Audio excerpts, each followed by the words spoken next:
Hello and welcome back to Nocturne Library. I'm Ava Calloway, and I'm really glad you're here tonight. Thank you for making Nocturne Library part of your evenings, and for letting these stories be the place you come to soften the day and drift off. If your mind's been busy today, you're in the right place. Tonight's sleep story, written by Nora Fielding, takes us aboard a traditional outrigger canoe in a South Pacific reef lagoon at night, where the water stays sheltered and dark beneath a wide scatter of stars. You'll settle onto woven matting while the canoe moves in a slow, steady rhythm over the lagoon, with warm air resting on your skin and the quiet creak of lashings answering each small shift of the swell. Nearby, an expert wayfinder keeps an easy course by starlight. And all around you, the reef holds the ocean back as the canoe glides through black water, touched here and there by pale reflections and the faint hush of waves beyond the coral. And if you'd like the story, a quiet like or subscribe always helps the channel. Now take one easy breath, let your shoulders drop, and I'll bring you into the night. Chapter 1. Settling low in the Voyaging canoe inside the reef lagoon. Your shoulder finds the woven ridges of the pandanus mat, and the mat presses through the cloth beneath you in a pattern so familiar to the body that you stop noticing one ridge and begin noticing the next. Near your hand, the sennit lashings are rounded at the crossings. Above you, the stars are clear. Beyond the lagoon, the reef sounds in a low, distant line. Soon, there will be the hush of a few paddle strokes, then the crab claw sail taking hold, then the long, settled lift of swell under the hull, and later, the navigator will name the houses of the horizon, as if naming old neighbors. For now, you lie low in the canoe's belly, just inside the outer reef, where the water is warm, sheltered, and dark. But the canoe feels clear around you. The hull rests with a slight, living motion, rising no more than a hand's breadth and settling again. Each movement travels through wood and matting into your body. Your shoulder eases deeper into the woven surface. Your hip finds the narrow curve of the canoe. One knee has fallen outward a little, following the shape of the hull without effort. The air smells of warm salt from the lagoon, with a faint, dry note of coconut fiber and wood. The outer reef is there, certainly, but at a distance. Its surf reaches you only as a softened sound, broad and even, with the force stripped away from it by coral and space. A voice comes from close by, low and unhurried. Inside the reef, the navigator says, "Good water for crossing." The words do not explain very much, because very much does not need explaining. They receive you where you already are. You can feel it through every contact point. The mat under your shoulder, the lashing near your fingers, the warm air on your lips, the slight inward curve of the hull carrying your weight toward its center. The water confirms it in the way it moves without striking. You turn your hand a little and let the backs of your fingers rest against the cord. The cord is firm and slightly ridged under your fingertip.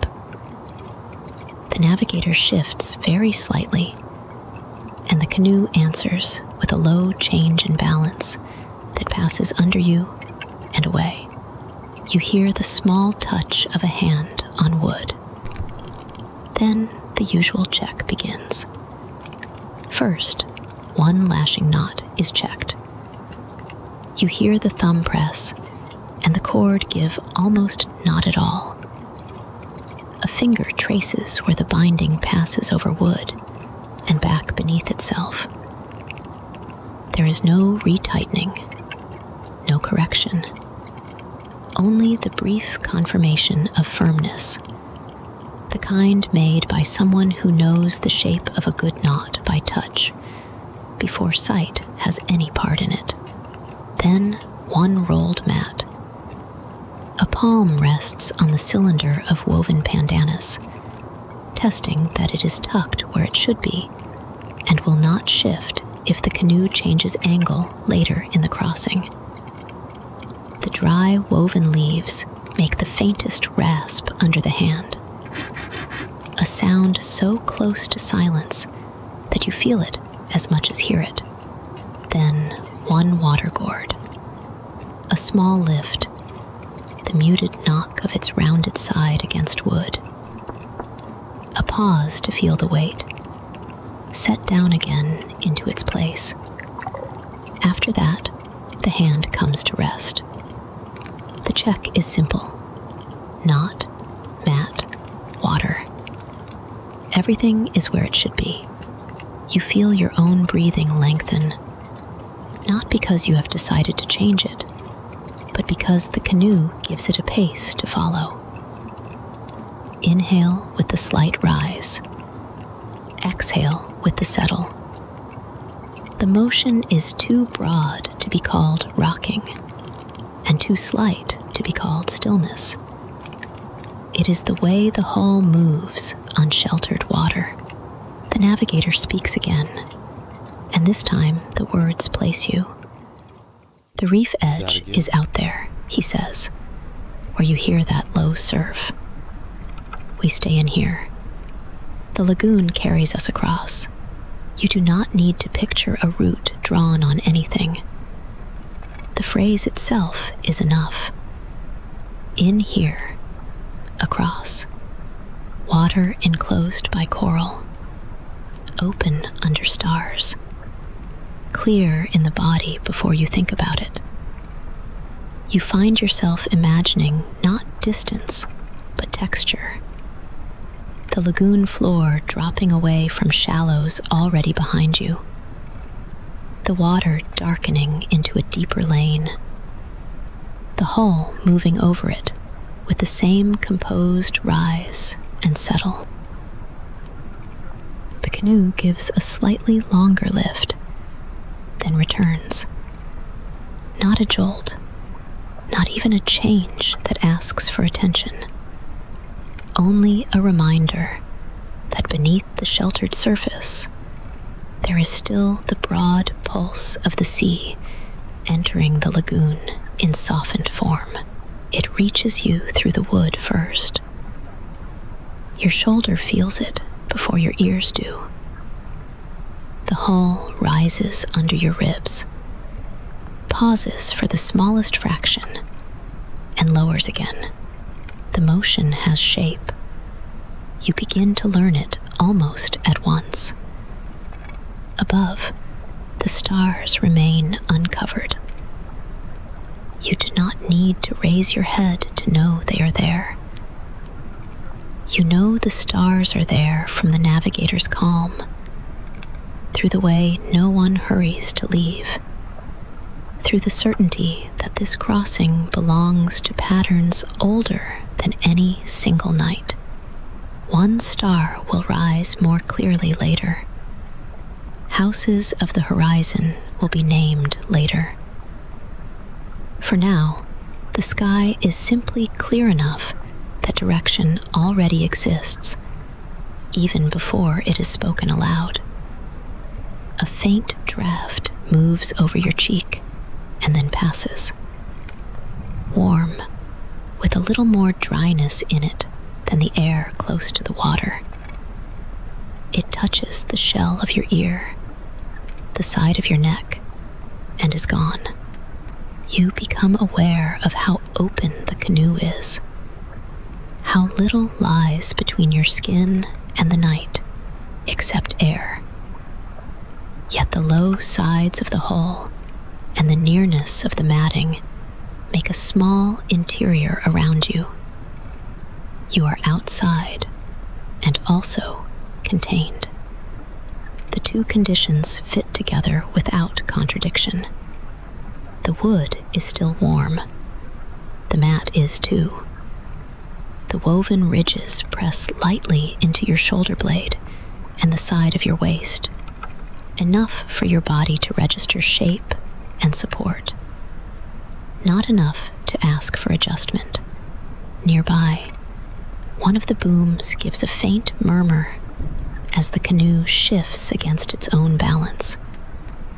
Not a creak of strain, more the sound of wood settling under load. Somewhere beyond that, the ama lies quiet over the water. Later, you will feel it answer the swell. For now, it is enough to know it is there, held by the same lashings your hand can reach. The navigator says the name of the lagoon in the local way, almost under his breath.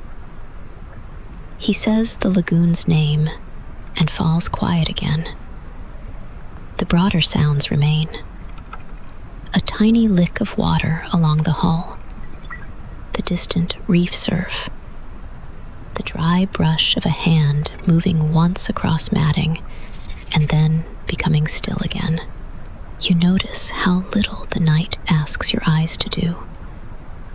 The dark water beside the canoe is visible mostly as surface, a low sheen where starlight catches and breaks. The inside of the hull is easier to know by touch than by sight. Your own hand near the lashing is more certain as pressure and temperature than as shape. This changes the way your attention moves. It no longer jumps outward. It stays close, traveling from shoulder to mat, from fingers to cord, from breath to air, from hull to swell. Another small lift passes under you, broad and rounded. The navigator lets it pass before speaking. You'll feel a few things tonight, he says. Paddle first, just enough to clear the shallows. Then sail. Then the water returning from the reef. The phrase is offered in the same tone as the knot check and the gourd check. Not instruction as much as placement. A few things. Not many. Not difficult. Paddle. Sail. Water returning from the reef. You can let these sit in the mind without keeping hold of them. They will come when they come. From somewhere across the lagoon, almost too faint to separate from salt and damp wood, there is another faint change in the air, too slight to name, only enough to suggest that the lagoon does not end in open water alone. The navigator does not mention it. He does not need to. The trace thins and slips away, and the night returns to salt. Your body settles a little more completely into the canoe. The back of your head finds a steadier place against the rolled edge of matting. Your hand loosens beside the lashing until the fingers curl naturally. The muscles across your chest and belly begin to follow the same slower measure as the hull. Even your jaw unclenches by a degree so small you would not have noticed it anywhere on land. The canoe remains almost still, though never entirely still. It drifts within its own length, noses slightly, answers the water with minute changes of angle. Each one reaches you as information without urgency. Close by, the navigator's hand rests once more on the checked lashing. Not to test it now, only to be where it is. Then the hand lifts away. The wood gives one faint murmur. Warm air moves over your face. The hull rises, settles, and waits for the first paddle stroke. Chapter 2. Leaving the shallows with quiet paddle strokes. A paddle enters the water somewhere just beyond your line of sight, with so little splash that what reaches you is so quietly, we feel it through the hull before you hear it. The canoe answers at once. The woven ridges of pandanus press a little differently through the cloth beneath you. Your hand, resting near the lashing, feels a faint shift of strain in the cord, and then release. Another stroke follows after a pause, long enough for the first one to finish traveling through the hull. Dip, draw, lift, then stillness again, though not the same stillness as before. You are moving now, and the movement stays in the canoe even between strokes. A low, sliding motion over sheltered water. The navigator does not need to say much. The voice comes near your ear, low and level, clearing the shallows. You do not need to lift your head to understand it. The water tells you enough. In the resting moments between the paddles, the canoe no longer sits in one place and rocks. It glides a little farther each time, as though the lagoon floor has dropped away by a hand's breadth, then another.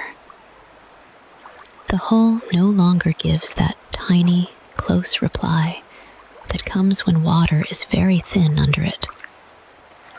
There is more room below now, more depth in the motion. And above that deepening, another thought begins to hover. Soon, the sail will take over. A third stroke enters on the opposite side. You feel the change in angle through your ribs before you sort it into direction.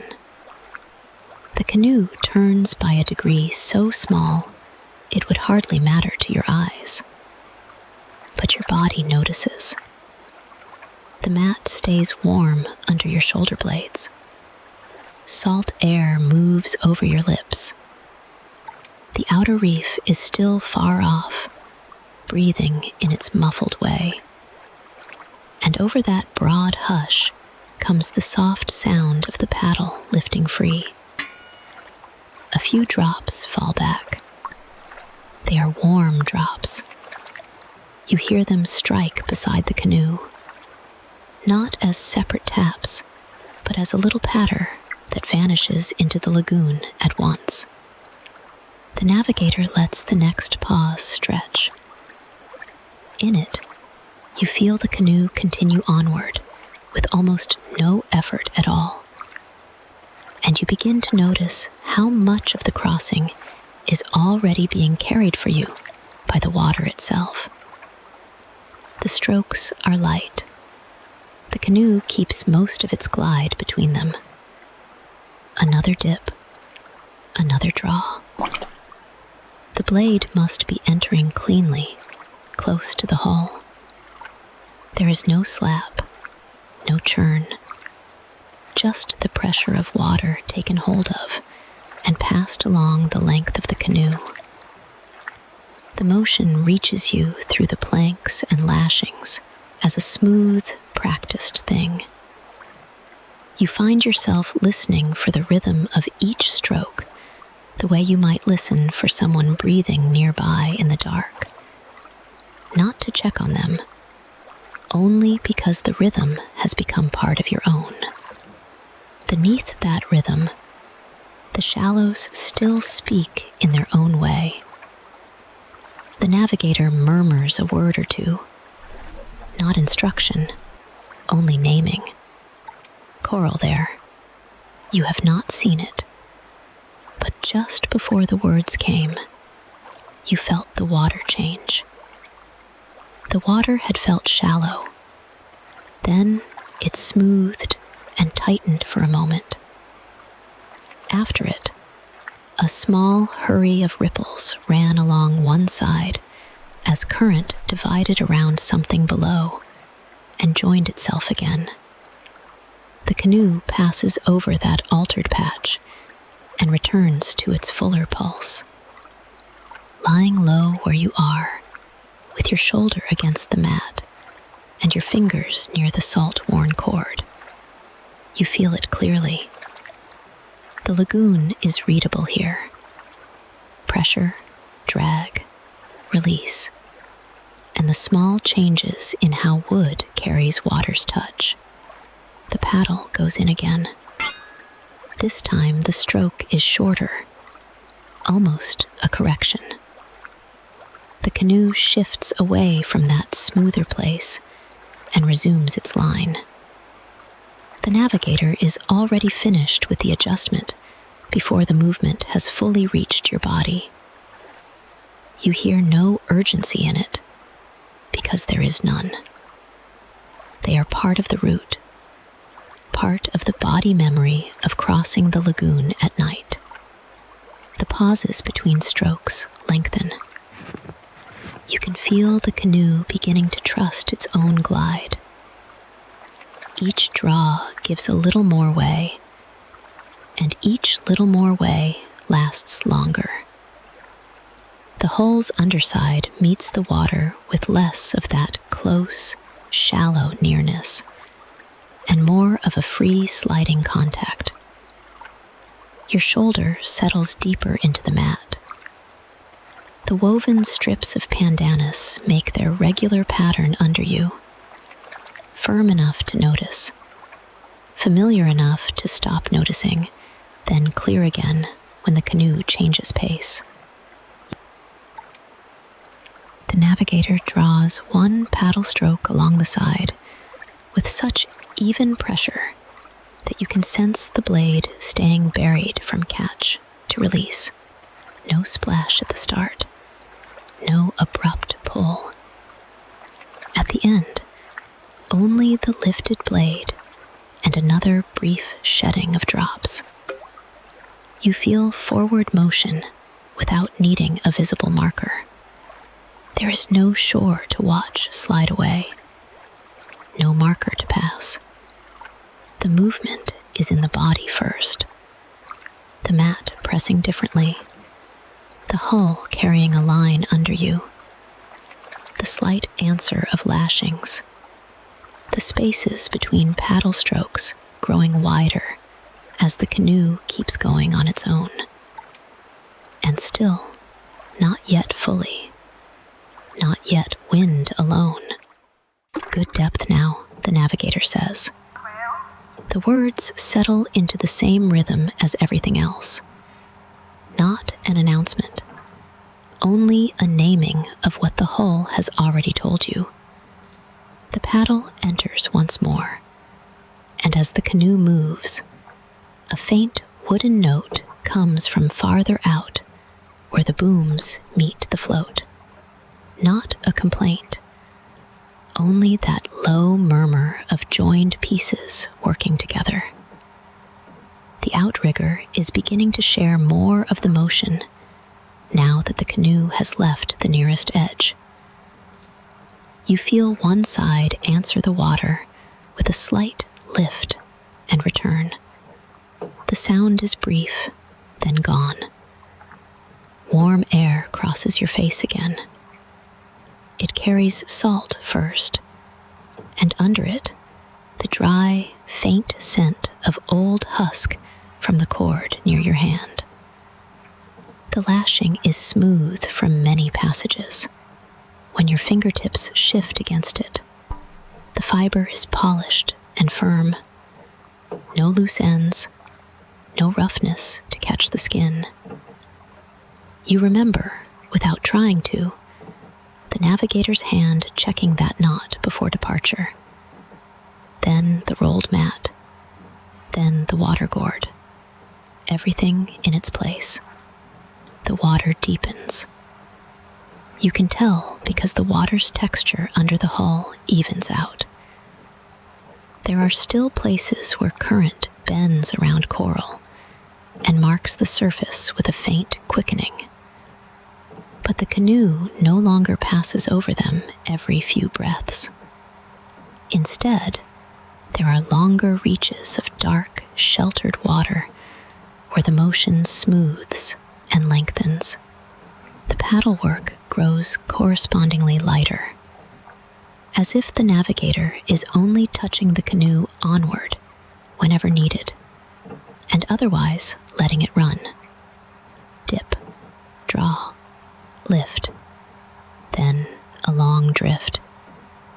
In that drift, the distant surf on the reef edge sounds farther away than before, not because it has moved, but because your attention has come inward to the canoe's own sounds.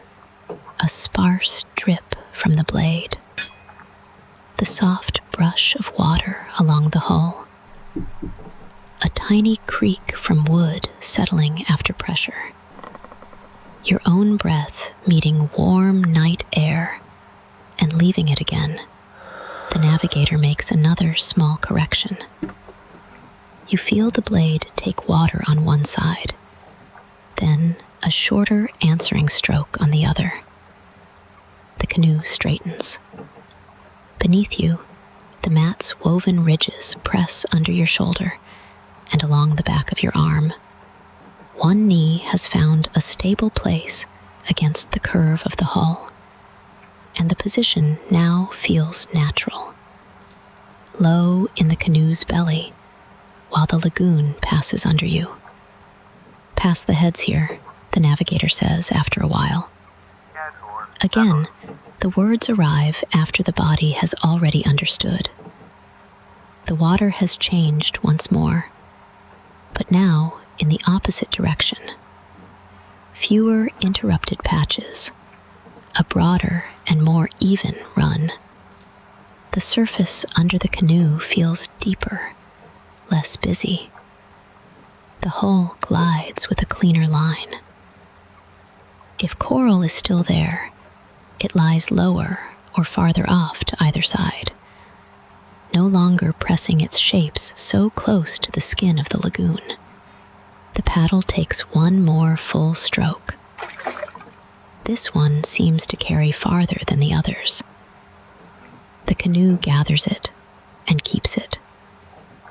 You can feel the accumulated motion now, the way several modest efforts become one continuing glide. It is not speed that reaches you, only continuity. The pauses between actions are doing more of the work than the actions themselves. A final pair of strokes comes, one on each side, balanced and unhurried. The canoe holds its line after them with almost no wavering. Then there is a little while with no paddle at all. In that little while, you hear the last blade lift. It comes free of the water softly. Then the drops fall back beside you. 3, perhaps 4. Impossible to count once they touch the lagoon. Warm drops, small and rounded, heavy enough to keep their shape for that instant between blade and water. You hear them land close to the hull in a brief patter, each one complete and then gone. After them, no new stroke follows. The canoe continues on. You feel the difference at once.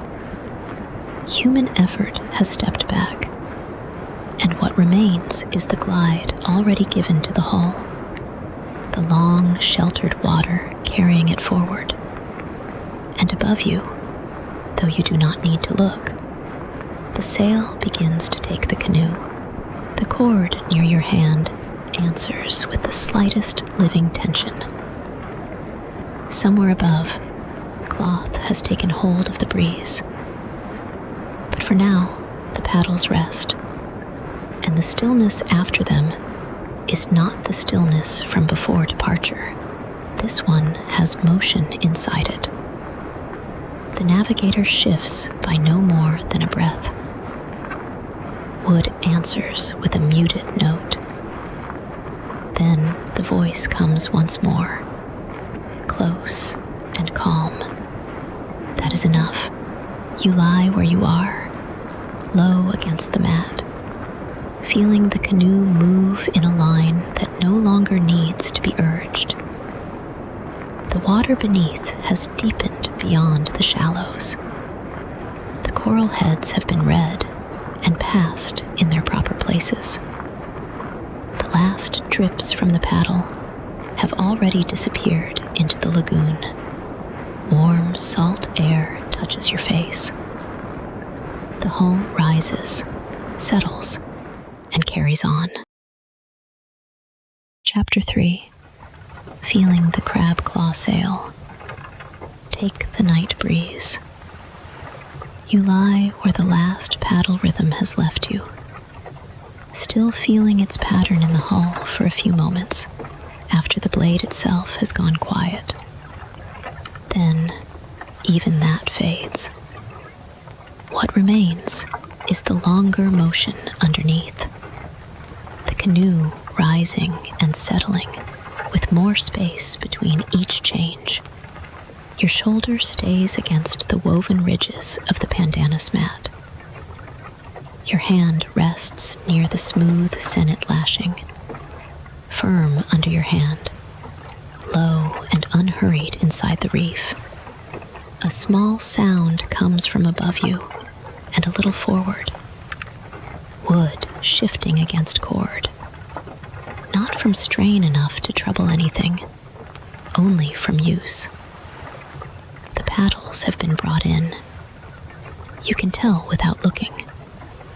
The canoe no longer answers to the brief human pulse of dip and draw. It begins instead to answer to something steadier. Air moves across your face with a little more shape now, touching one cheek, then the temple, then passing on warm over your ear. The navigator says, very near, "The sail will take now." The words carry no warning in them.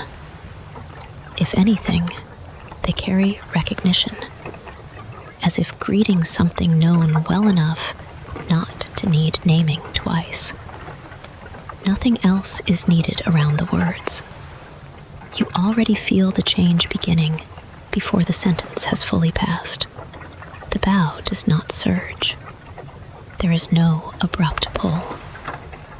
First, there is the dry lift of cloth finding shape overhead, a brief tightening somewhere above your chest, then a small, live tremor through spar and line into the hull.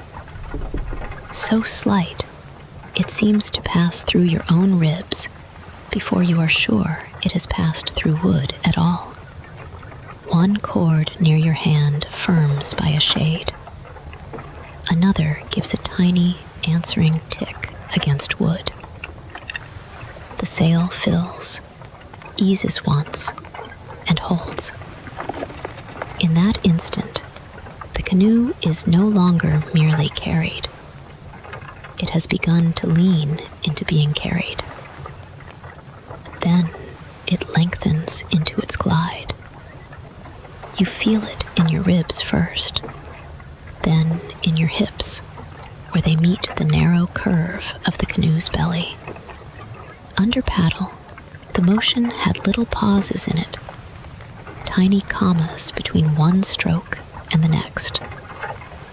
A under sail, the commas smooth out. The canoe keeps moving through the same warm lagoon, but the movement becomes continuous.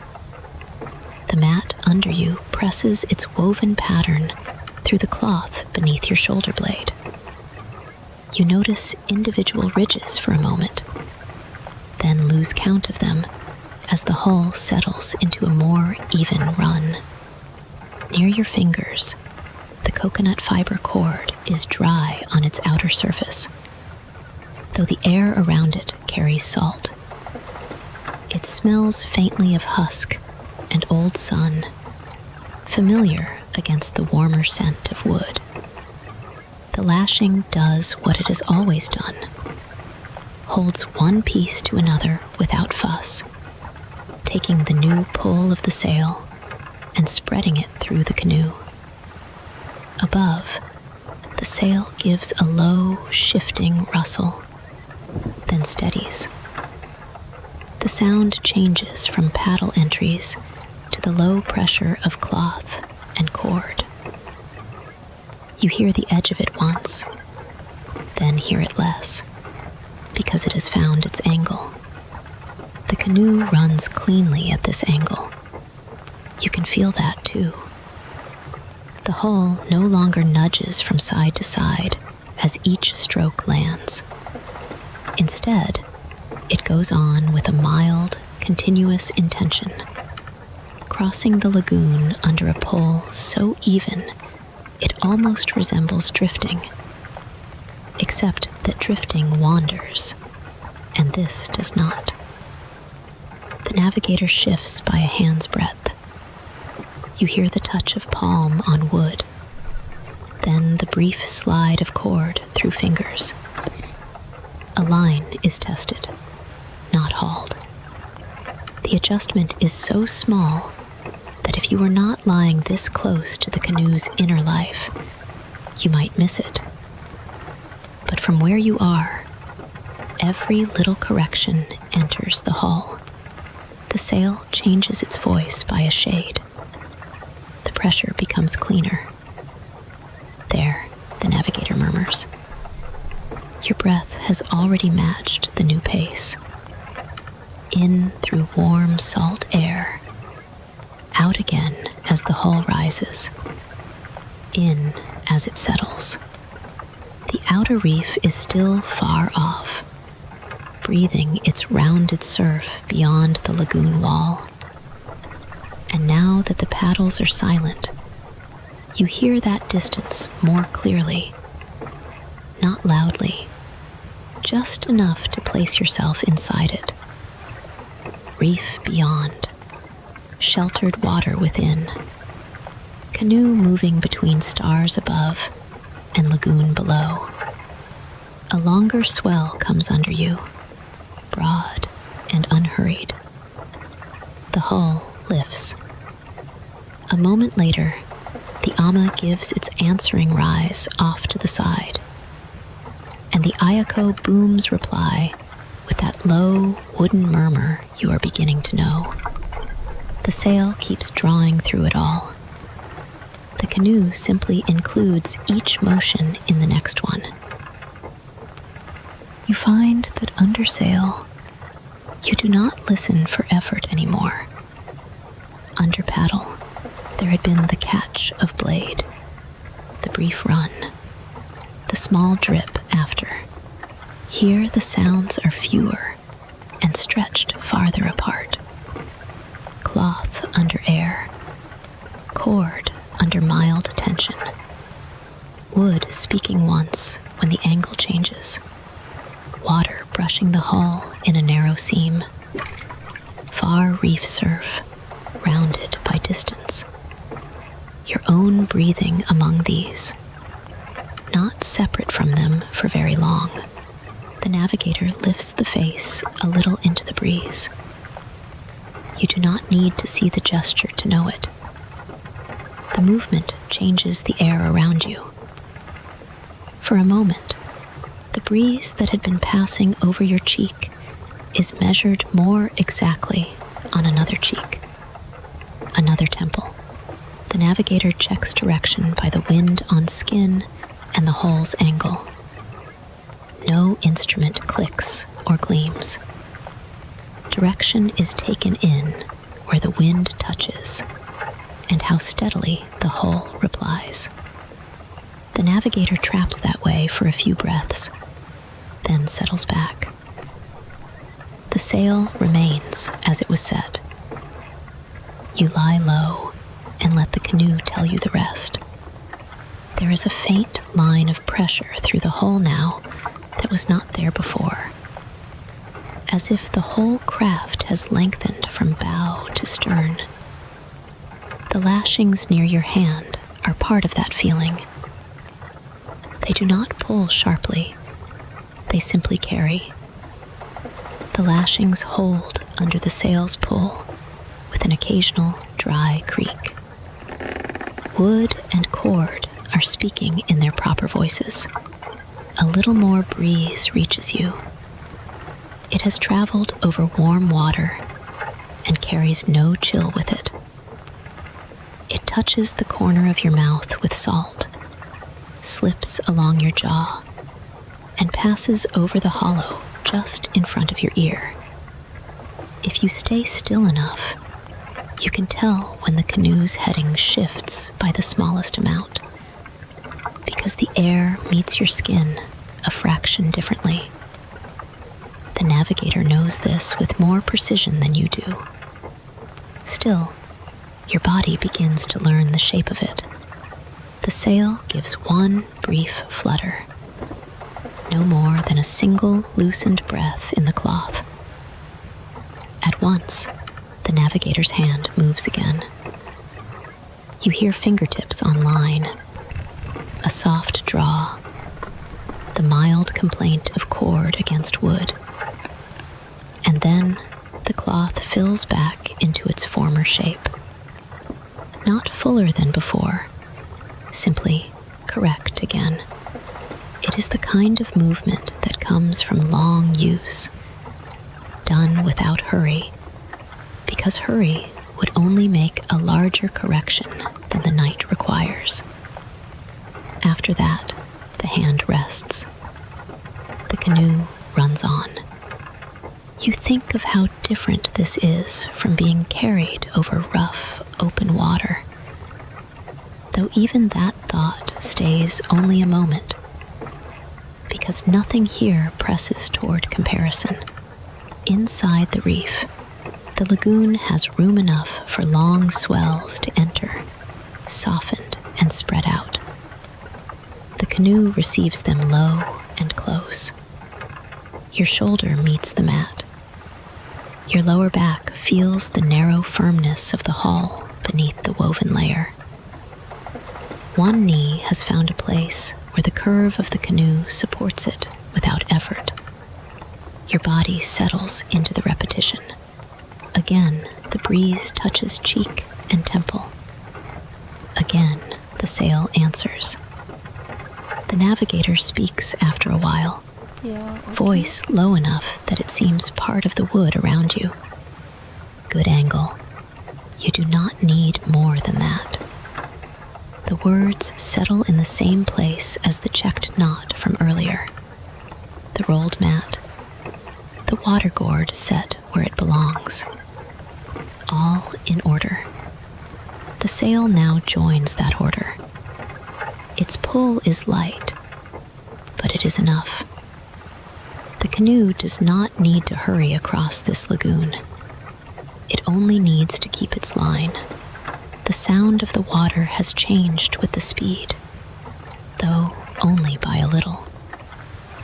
Instead of hearing the separate disturbances made by each stroke, you hear a more continuous brushing along the hull, as if the lagoon is being parted by a narrow shoulder of wood and then closing again. Every so often, a small ripple reaches farther up the side and taps once before sliding away. The ama continues its occasional answer when the swell comes a little angled, and each time the booms give their low remark and then fall still. You could spend a long while listening only to the sail and the lashings. The sail sounds different as the breeze shifts. When the air is steady, the sail nearly disappears into silence, leaving only pressure and motion behind. When the breeze freshens by the smallest degree, the edge speaks in a dry rustle. When the navigator adjusts a line, the whole rig gives one contained response. Cord, spar, cloth, wood, then returns to its running shape. Nothing in it is loose. The sky above is clear, though you know it more by the openness of the air and the unbroken way the night lies over you than by any need to look. The navigator will name stars later, houses of the horizon, and the paths they take. For now, the body is learning another kind of guidance. Wind on skin, sail under that wind, hull under sail. The order of those things is simple enough to rest inside. A little while passes with no speech at all. In that span, the canoe seems to settle more deeply into itself, not lower in the water, but more fully into its work. The first moments of transition are over. This is the true pace of the crossing. The paddles have done what was needed near the shallows. The sail has taken over. The lagoon bears the hull. The reef remains far off and rounded in sound. Warm air moves over your face in a steady stream, and the mat keeps its woven imprint beneath your shoulder. The navigator checks the breeze once more, turning the head slightly so the air can be felt on cheek and temple. There is a pause, no longer than 2 breaths. Then a hand reaches up and makes one last small correction to the set of the crab claw sail. You hear the line tighten by a finger's width. The cloth smooths. The faint strain through the lashings becomes even and settled. After that, the hand drops back to rest. The canoe runs on as though it has always been moving this way. You lie low in the belly of it, feeling the rise and settle, the mild draw of sail, the smooth cord near your hand, the pandanus ridges beneath you, and the warm, salt air arriving and passing over cheek and temple. After a while, the touch is no longer only pleasant. It begins to separate itself into meanings. A little more on the cheek, a little less at the temple, a softer pass near the ear, a steadier one along the jaw. The wind begins to tell you its angle, and your skin, without quite knowing how, has started to listen. Chapter 4. Resting beside the Ama as the Outrigger answers the Swell. You lie where the canoe has already taught you to lie, low in its narrow belly, one shoulder on the ridged pandanus mat, one hand near the smooth crossing of old cord, your breath falling into the long measure the hull prefers. The sail has taken over from the paddles now. You can still remember the last drops falling from a lifted blade, but that effort is behind you.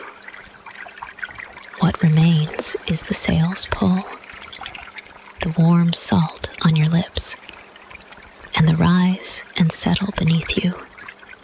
Rise and settle as the lagoon carries the canoe farther inside the reef After a while, you notice a second motion in it. The main glide is easy to know by now. The hull moves forward with a low, even purpose. And beneath that forward running, there is the broad lift of the lagoon swell, long-backed and unhurried. But every so often, another motion comes from beside you, not from under your spine, but from out to one side, where the outrigger float rides on its own track over the water. You feel it first as a slight change in balance, a small upward taking of weight. Then the faintest wooden reply traveling through the booms that join float to hull. The navigator speaks close by, not much above the sound of water along the planks, the ama answering. That is all. You listen with your body after that, because the words have given the motion a shape. The float does not jar or tug. It lifts. The swell comes under the canoe at an angle, and out there, the ama rises in its own small arc, measured and sure, while the ayako booms send back a low murmur through the lashings. The wood gives a low sound under strain. Not complaint, not warning, just the brief voice of weight shifting and being met. Your fingers rest near one of the sennit bindings, and when the canoe leans into this pattern, you can feel, more than hear, the calm tension in it. The cord is flat and firm under your fingers. Under the sail's pull and the angled swell, the lashing takes its share and gives none of it back in haste. It holds. That is what you feel. It holds, and the booms hold, and the float lifts, and the hull goes on. You do not have to raise your head to picture the shape of it. The canoe has already made that shape known to you through pressure and return. The main hull under you, narrow and patient. The two booms reaching out across the dark water. The float riding there, a little apart, close enough that its work comes back through the wood into your shoulder and ribs. The separate pieces work as one. Another angled swell arrives. This one you feel sooner.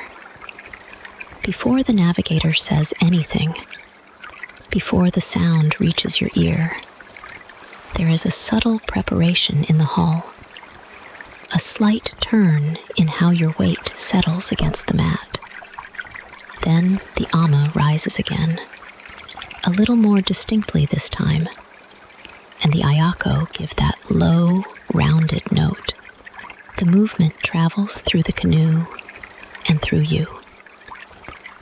Your shoulder presses a little more firmly into the woven pandanus ridges. The small of your back receives the shift. Your hand, resting near the lashing, feels the cord become fractionally more alive, then still again. The navigator lets the moment pass before speaking.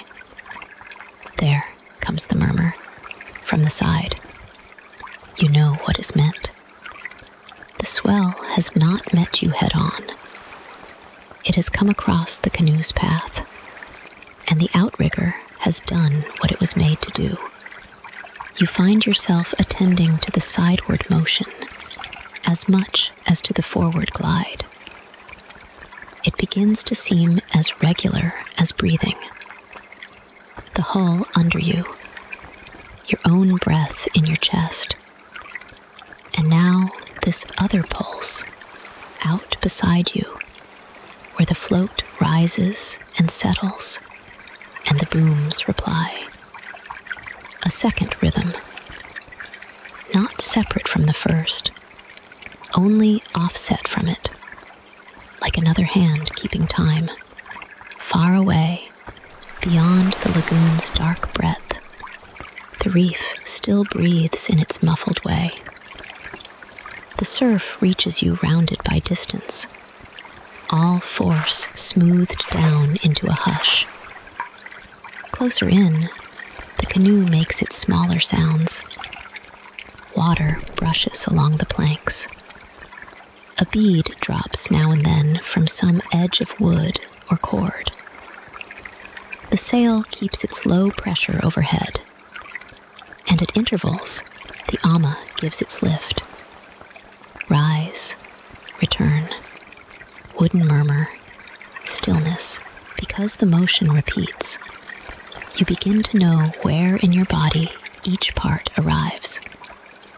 The long swell under the hull reaches your spine first, broad and slow. The side swell reaches your shoulder and hip through the mat as the canoe inclines a fraction. The outrigger's lift reaches your hand through the lashing and your ear through the booms. Then everything settles back into the run of the canoe before the next one comes. The navigator does not need to explain more than that. A few words placed at the right moment, and the body does the rest. You feel the canoe balancing itself, not by struggle, but by form. The float is part of the canoe's balance. The booms carry the load between hull and float. The lashings are where that load passes through. A hand shifts somewhere near the mast step. Not hurried, not searching. You hear fingertips touch wood, then one lashing knot, as if out of habit rather than concern. The same onboard order from before returns for a moment in this lighter form. One knot known by touch, one resting place for the hand, then stillness again. Nothing needs changing. The contact says as much. All in order. The canoe runs on. You let your cheek turn a little toward the open side of the hull, and the warm air moves across temple and jaw. That warmth has changed almost imperceptibly since the paddles were in use. Under sail, the air reaches you in a steadier stream. It slides over skin and passes on. The sail draws, the canoe glides. Beside you, at intervals that are not exact but are easy to trust, the ama meets the angled water and rises. Another one comes. This time, the navigator names it just before it reaches you. Perhaps because the pulse has shown itself to practiced senses farther forward along the hull. Ama now, and then it happens. A smooth sideward lift, a brief increase of weight against the mat, the booms speaking in that low, timbered tone, and the return. Because the words came first, you notice how little delay there is between naming and feeling. Because previous ones arrived before the words, you also notice how much your own body has already learned. The canoe is becoming legible through repetition. You no longer receive each motion as a surprise. You receive it as continuation. The lagoon inside the reef is broad enough to carry these swells in, but the reef has altered them. Nothing arrives in hard edges here. The water has traveled over distance, touched coral wall, bent around channels, spread into this protected establishment, and all of that can be felt in the canoe's manner of moving. Even the angled swells come round it. They pass under and beside you with enough shape to be known, never enough to disturb the long line of the crossing. You rest deeper into that fact. The pandanus mat presses its woven ridges through the cloth beneath your shoulder blade. The pressure is so familiar now that it almost disappears, then returns each time the hull shifts. Your nearest hand lies open beside the lashing, not gripping, only near.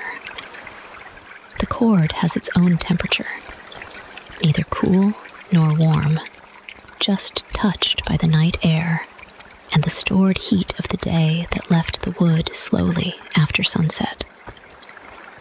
If you move one fingertip across it, the braid can be felt under the surface. The old twist of coconut fiber compressed into firmness. Out beside the hull, another response runs through the canoe. Lift, murmur, settle. You might have called it rocking before, but this is more precise than rocking. The ama does not simply go up because the water says so.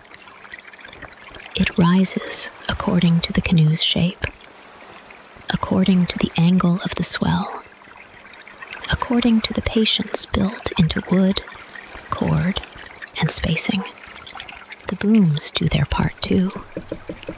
Their low creak is not random sound.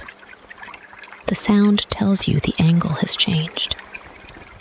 If you listen long enough, you can tell when the swell has come from farther off to the side and when it is nearly under the hull already, because the float's lift changes by a shade, and the booms carry that shade back to you. The navigator lets silence do most of the teaching. Then, after one especially clear passing of swell and response, the voice comes again. You can feel her balance. You can. The craft turns the water into pressure you can read. For a while, you follow nothing but that. The broad underswell, the sideward lift, the wooden murmur, the return to glide, then again. The broad underswell, the sideward lift, the wooden murmur, the return to glide. Your breathing falls into relation with it, not by effort, only because repeating motions tend to gather other rhythms to themselves. Breath enters as the hull rises. Breath leaves as it settles. Then the ama lifts and the booms speak, and your breath pauses for the smallest instant, not held, simply turning before the next exhale. Soon it is difficult to say whether you are listening to the canoe with your body or listening to your body through the canoe. The outer reef remains where it has always been, far off in the dark, breathing its softened surf. The sail keeps its low pull. The warm air moves over cheek and temple. The lashings hold their calm tension. And beside you, faithful as a second pulse, the ama continues to rise with the swell. A slightly stronger angle reaches the canoe at last. Not stronger in any troubling way, only more distinct. You feel the approach in the hull first, a subtle slant in the motion under your spine. Then the float rises in a more noticeable arc, smooth and complete, and for one moment, the booms give a fuller murmur, a deeper wooden note passing through the joinery. Your shoulder presses into the mat. Your hand feels the lashing speak through firmness rather than movement. Then the canoe comes level again, and the glide resumes at once, unbroken. The navigator's voice follows, low and satisfied. Yes, like that. You would not have needed the words, but they settle over the motion exactly as they should. The float rises, the booms murmur, and the hull keeps going.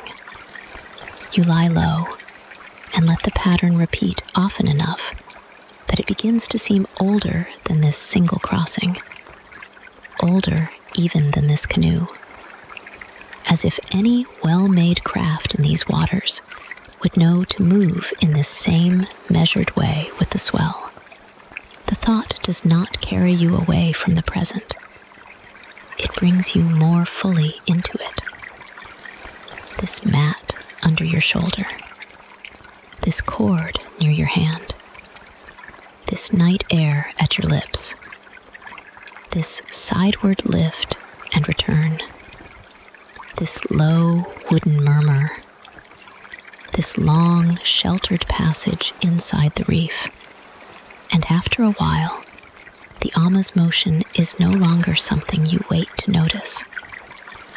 It is simply part of the canoe's breathing now, part of the known shape of the night, rising and settling beside you, rising and settling beside you, while the hull keeps its course across the warm lagoon. Chapter 5. Listening to the lagoon hull sounds and the distant reef surf. Close at hand, the hull is all brush and whisper. Far off, beyond the sheltered dark, the reef breathes in one long, rounded hush. Between those two sounds, the canoe runs, and after a while, the night is divided between near water and the far reef. The motion stays with you, but your attention slips more and more toward sound. Your shoulder still rests in the same shallow hollow of the pandanus mat. Its woven ridges press through the cloth beneath you in a pattern your body has already learned. One hand lies near the smooth sennit lashing, the coconut fiber polished by salt and many crossings, until it feels almost like wood itself under your fingertips. The sail keeps its angle above, drawing without fuss. And because the movement has become so even, the canoe is now easier to follow by sound than by change in motion. First, the water at the hull. Not the broad movement of swell, which you feel in your ribs and hips as the canoe rises and settles, but the finer contact along the planks. Little brushings, brief pores, the narrow run of wavelets dividing at the bow and passing down either side. Sometimes the water hisses. Sometimes it slips more softly, a low sound, as if a palm were passing over smooth grain. Each one lasts only a moment before another takes its place. None of them strike. They travel. You listen. And after a little while, you can hear where they are coming from without needing to turn your head. The sound nearest your ear is the water brushing the hull itself, close and dark and warm. A little farther out comes the answering note from the Ama. Not water exactly, but the result of it. A light lift, then the low wooden murmur carried through the ayako booms.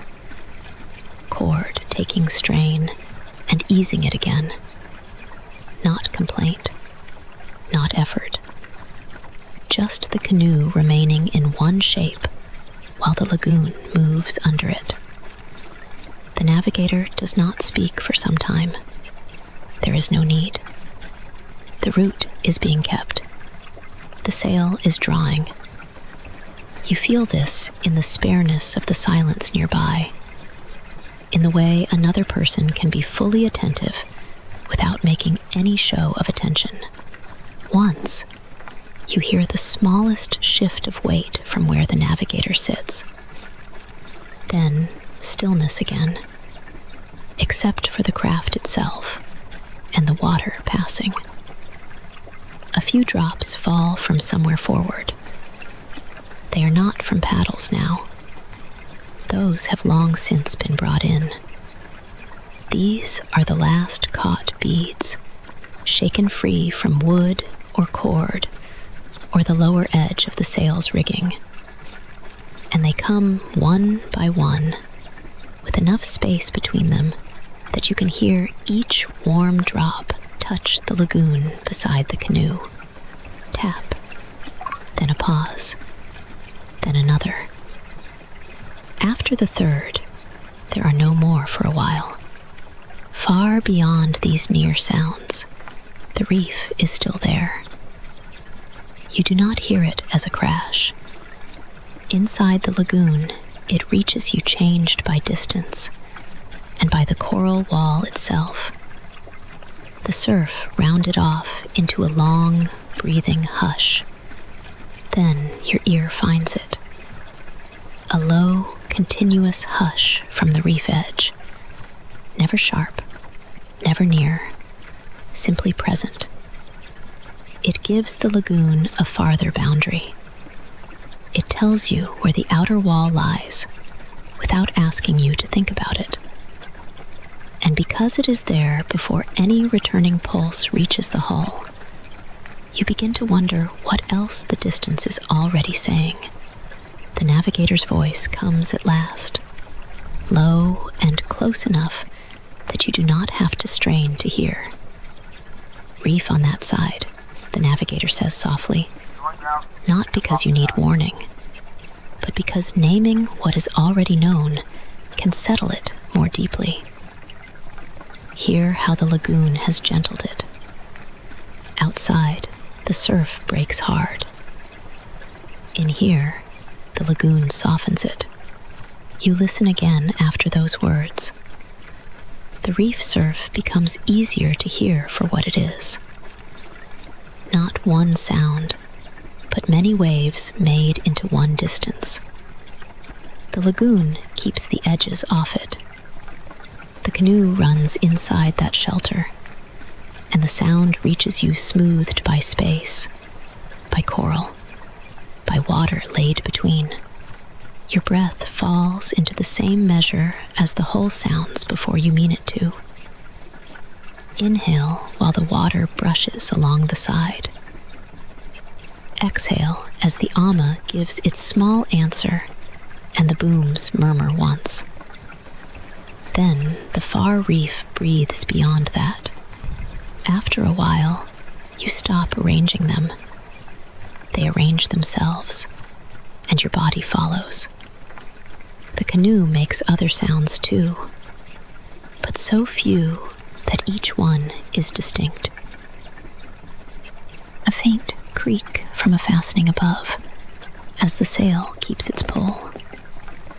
The dry, almost papery touch of cord shifting a hair's breadth where it bears against wood.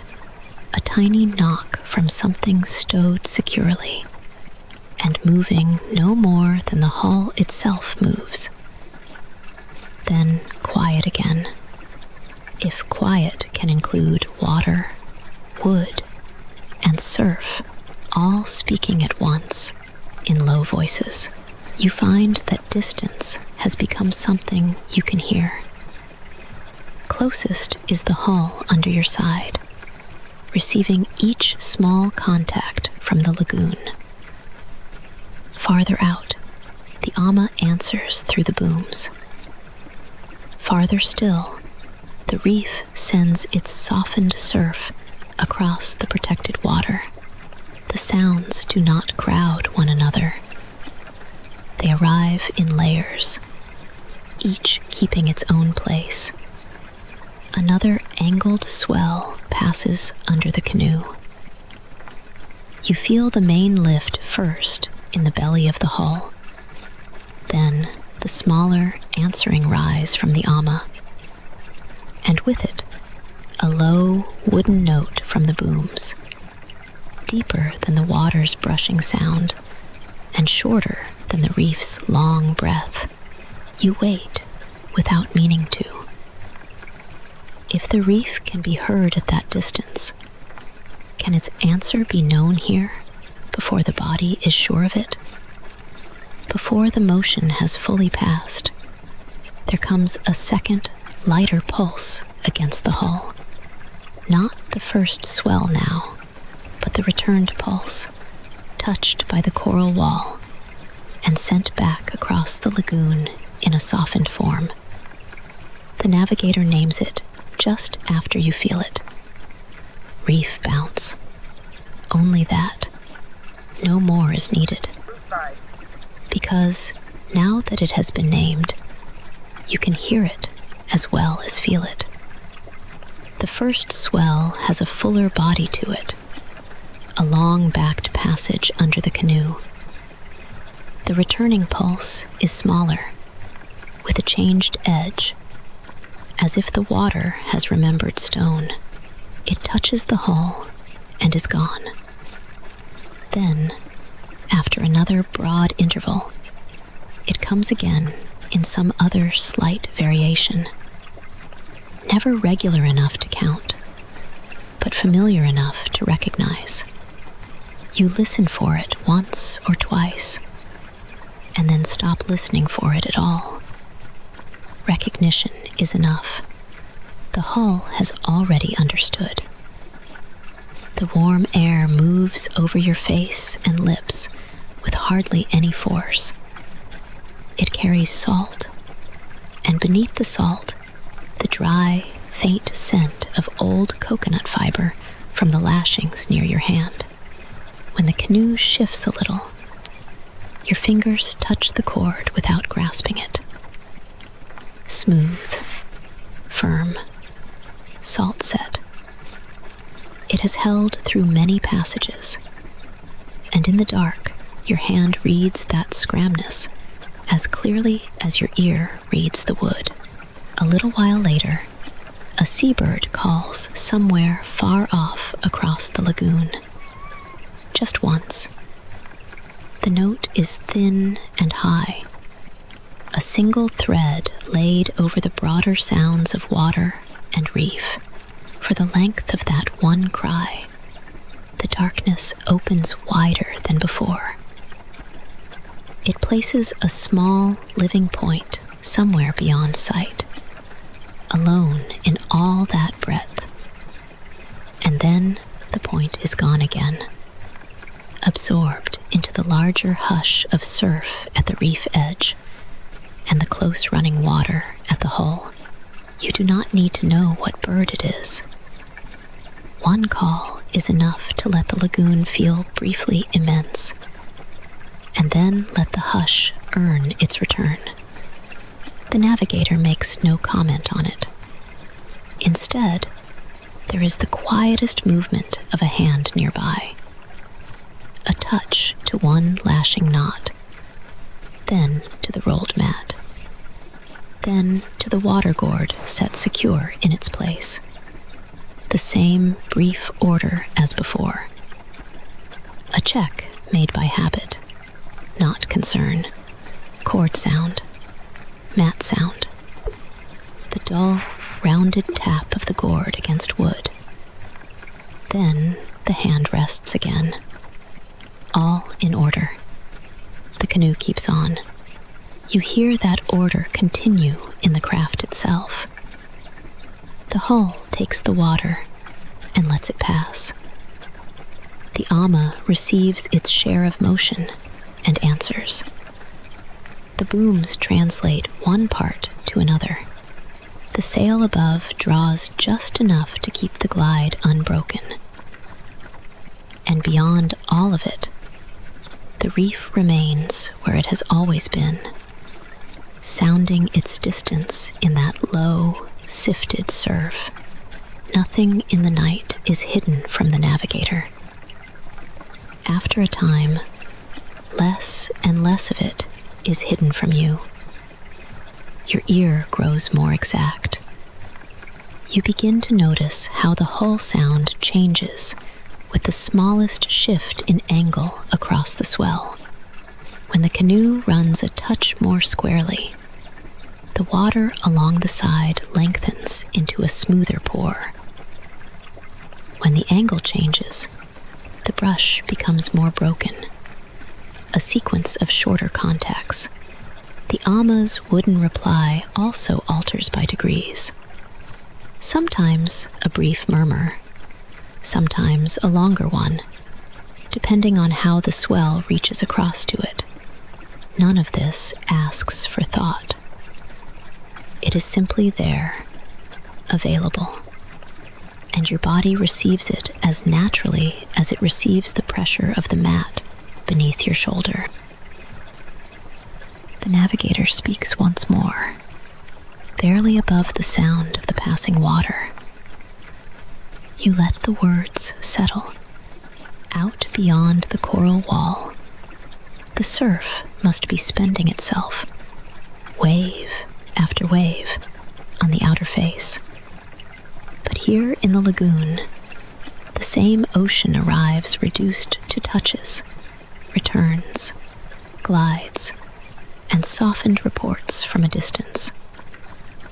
A brushing at the hull can tell you as much as a breaking line seen in daylight. A wooden creak can tell you how the sail is bearing. A pulse against the planks can tell you where the coral wall has sent the water back.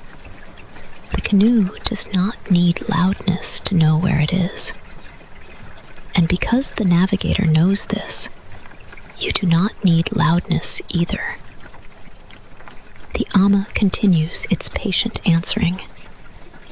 The reef continues its far breathing. Between them, the canoe moves in one narrow line through warm, dark water, and sound becomes enough to keep you company. You lie lower without meaning to, your shoulders settling a little deeper into the ridged mat. The woven pandanus presses its pattern through cloth into skin. The hull lifts, settles. Water brushes and passes. The booms murmur once. A small creak sounds overhead and fades. Far off, the reef breathes again. Then near sound. Then wood sound. Then far sound. Again, the Reef-Bounce touches the hull. So slight that if you had not already learned it, you might have taken it for nothing at all. But now you know the difference. The first motion under you, and the second, returning one. The broad swell and its coral answer. This time, the change is unmistakable. The long glide under the belly of the canoe. Then the smaller, firmer tap back with stone hidden inside it. The canoe says it through your side, and your ear catches it almost at once after. A tiny, altered contact along the planks. Not the sea arriving, the returned pulse. The navigator remains close, fully awake, fully at ease. You can hear that ease, not as a mood, but as an absence of unnecessary movement. No shifting to correct what is already right. No extra handling of cord or spar. Only the occasional tiny adjustment of posture that every body makes in a long crossing. And then stillness returning. The lagoon continues to pass along the hull in dark, narrow streams of sound. Somewhere above, the stars keep their places over the houses of the horizon, though this hour belongs more to the ear than the eye. The canoe's course is carried not only by what is seen, but by what repeats correctly.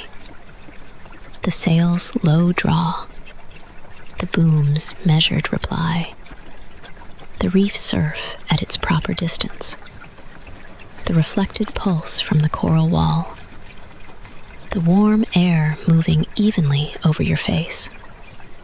You rest among those repetitions. The mat under your shoulder, the smooth lashing near your hand, the rise and settle of the hull, the ama beside you, answering when the swell reaches at an angle, the reef far off, breathing over stone. And now, within all that, the smaller returned touch you can no longer mistake. Sound after sound arriving, being known, and passing on into the dark water behind you, while the canoe goes forward in the same unbroken glide. Chapter 6. Crossing by Reef-Bounce.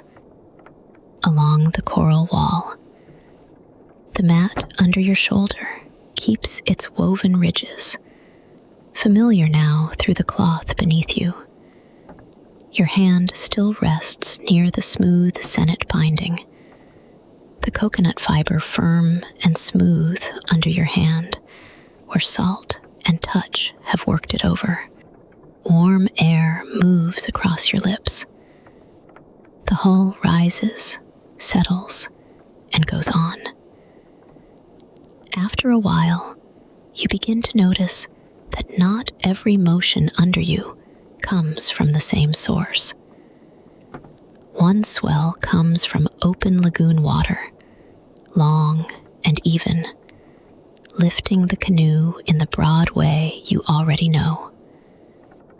Then, beneath that first motion, another reaches you, smaller, rounder at the edge.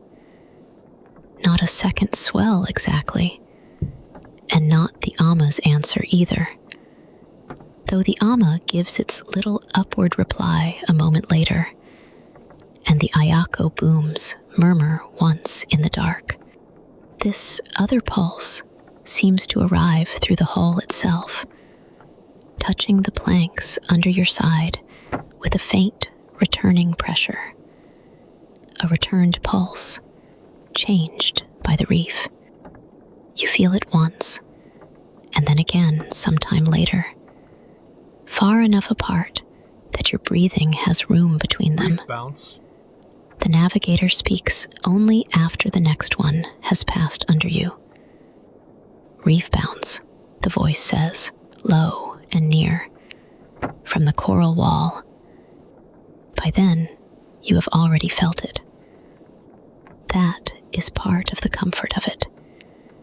Nothing is being announced before the canoe knows it, before your shoulder knows it through the mat, before your ribs have taken in the small, altered press of water under the hull.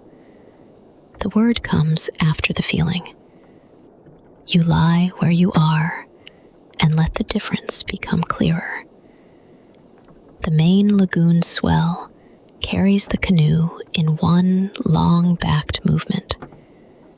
It lifts the bow, lets the belly of the hull follow, then lowers you again with a patient, measured settle. Reef-Bounce is shorter in its travel, softer too, because the coral wall has already taken the first force from it and sent it back rounded. It does not move the whole canoe in the same way. It brushes from below and to the side, a returned pulse rather than a fresh one. The hull tells you first, then the ama gives its answer. Then the booms say, in their low wooden way, that they have felt it too. Once you notice this, the lagoon becomes more readable through your back and shoulder than through your eyes. Above you, the sky is still clear, but you do not need to look up just now. The stars keep their places whether you watch them or not. The sail keeps drawing with the same light pull. You hear it in the faint strain of cord and the dry shift of woven material overhead. Near your hand, the lashing remains steady, neither slackening nor taking any abrupt load, only living under tension as it has all night. Old cord, the kind of fastening that has crossed water often enough to speak through the fingers. Another returning pulse reaches the canoe. This time, you know it before the navigator says anything. It comes after the longer swell, close enough to follow it, but distinct. First, the broad rise, then the smaller touch, reflected from the reef edge somewhere out beyond the dark spread of lagoon water. Your body begins to sort them without effort. One from the open space inside the reef, one from the coral wall that marks its outer limit, one arriving, one returning. You might once have thought of the reef only as the far-breathing surf, that muffled line of water over stone you have heard all evening beyond the lagoon. But here, low in the canoe, the reef is present not only in sound, but in touch and timing. By the altered shape of motion under the planks, the navigator lets a little time pass before speaking again. You can feel where it comes back, the voice says, and you can. The canoe glides on. The main swell lifts and lowers you. The reflected pulse follows, gentled by distance and coral. Your body learns the pattern. A small change in texture moves along the hull. It is not dramatic. The forward glide remains smooth, the sail still carrying you at the same unhurried pace. But you feel the change before you see it. The planks no longer meet quite the same rounded pressure. There is a smoother, dark patch on the surface. Then comes a slight hurry, a quickened brushing sound beside the hull where current divides and gathers itself again. The navigator does not point. There is no need. After a few breaths, the voice says, "Coral head off to one side, deeper water just beyond." You have already sensed the shift. The canoe has passed near one of the dark coral rises scattered through the lagoon. Not over it, not toward it, simply by it, where the current must bend and rejoin. The surface tells on what lies below. First, the smoother dark patch on the surface, then the small running texture where flow splits around stone and comes back together. The hull receives all of it and passes it into you through wood, mat, and bone. Your shoulder eases a little deeper into the pandanus ridges.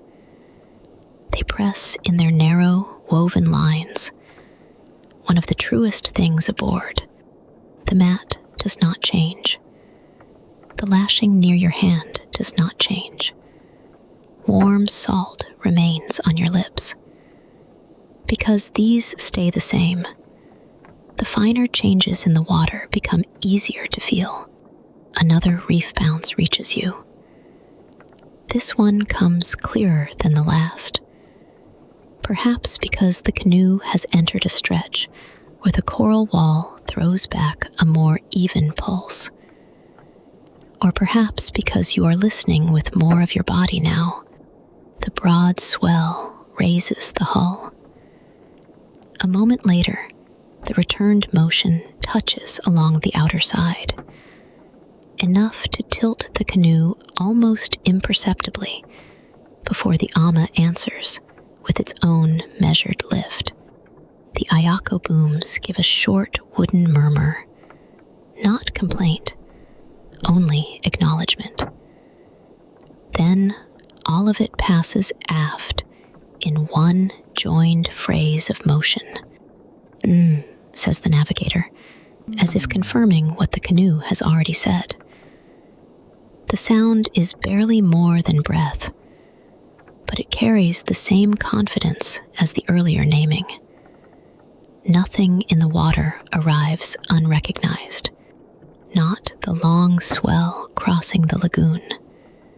Not the rebound from the reef. Not the changed run around coral.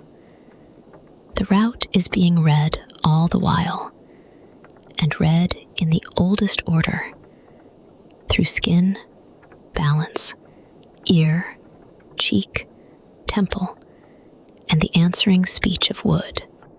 You lie lower for a moment, letting the back of your head settle more fully. The canoe's belly cradles you in its narrow curve. The air is warm enough that no part of you braces against it. Even the salt on your face has lost any sharpness. It is only part of the night now. Part of the same low world made of matting, cord, timber, and water. Far off, beyond the lagoon, the outer reef continues its softened surf. Here, inside, its force returns translated. The wall breaks the swell and sends back a softer pulse.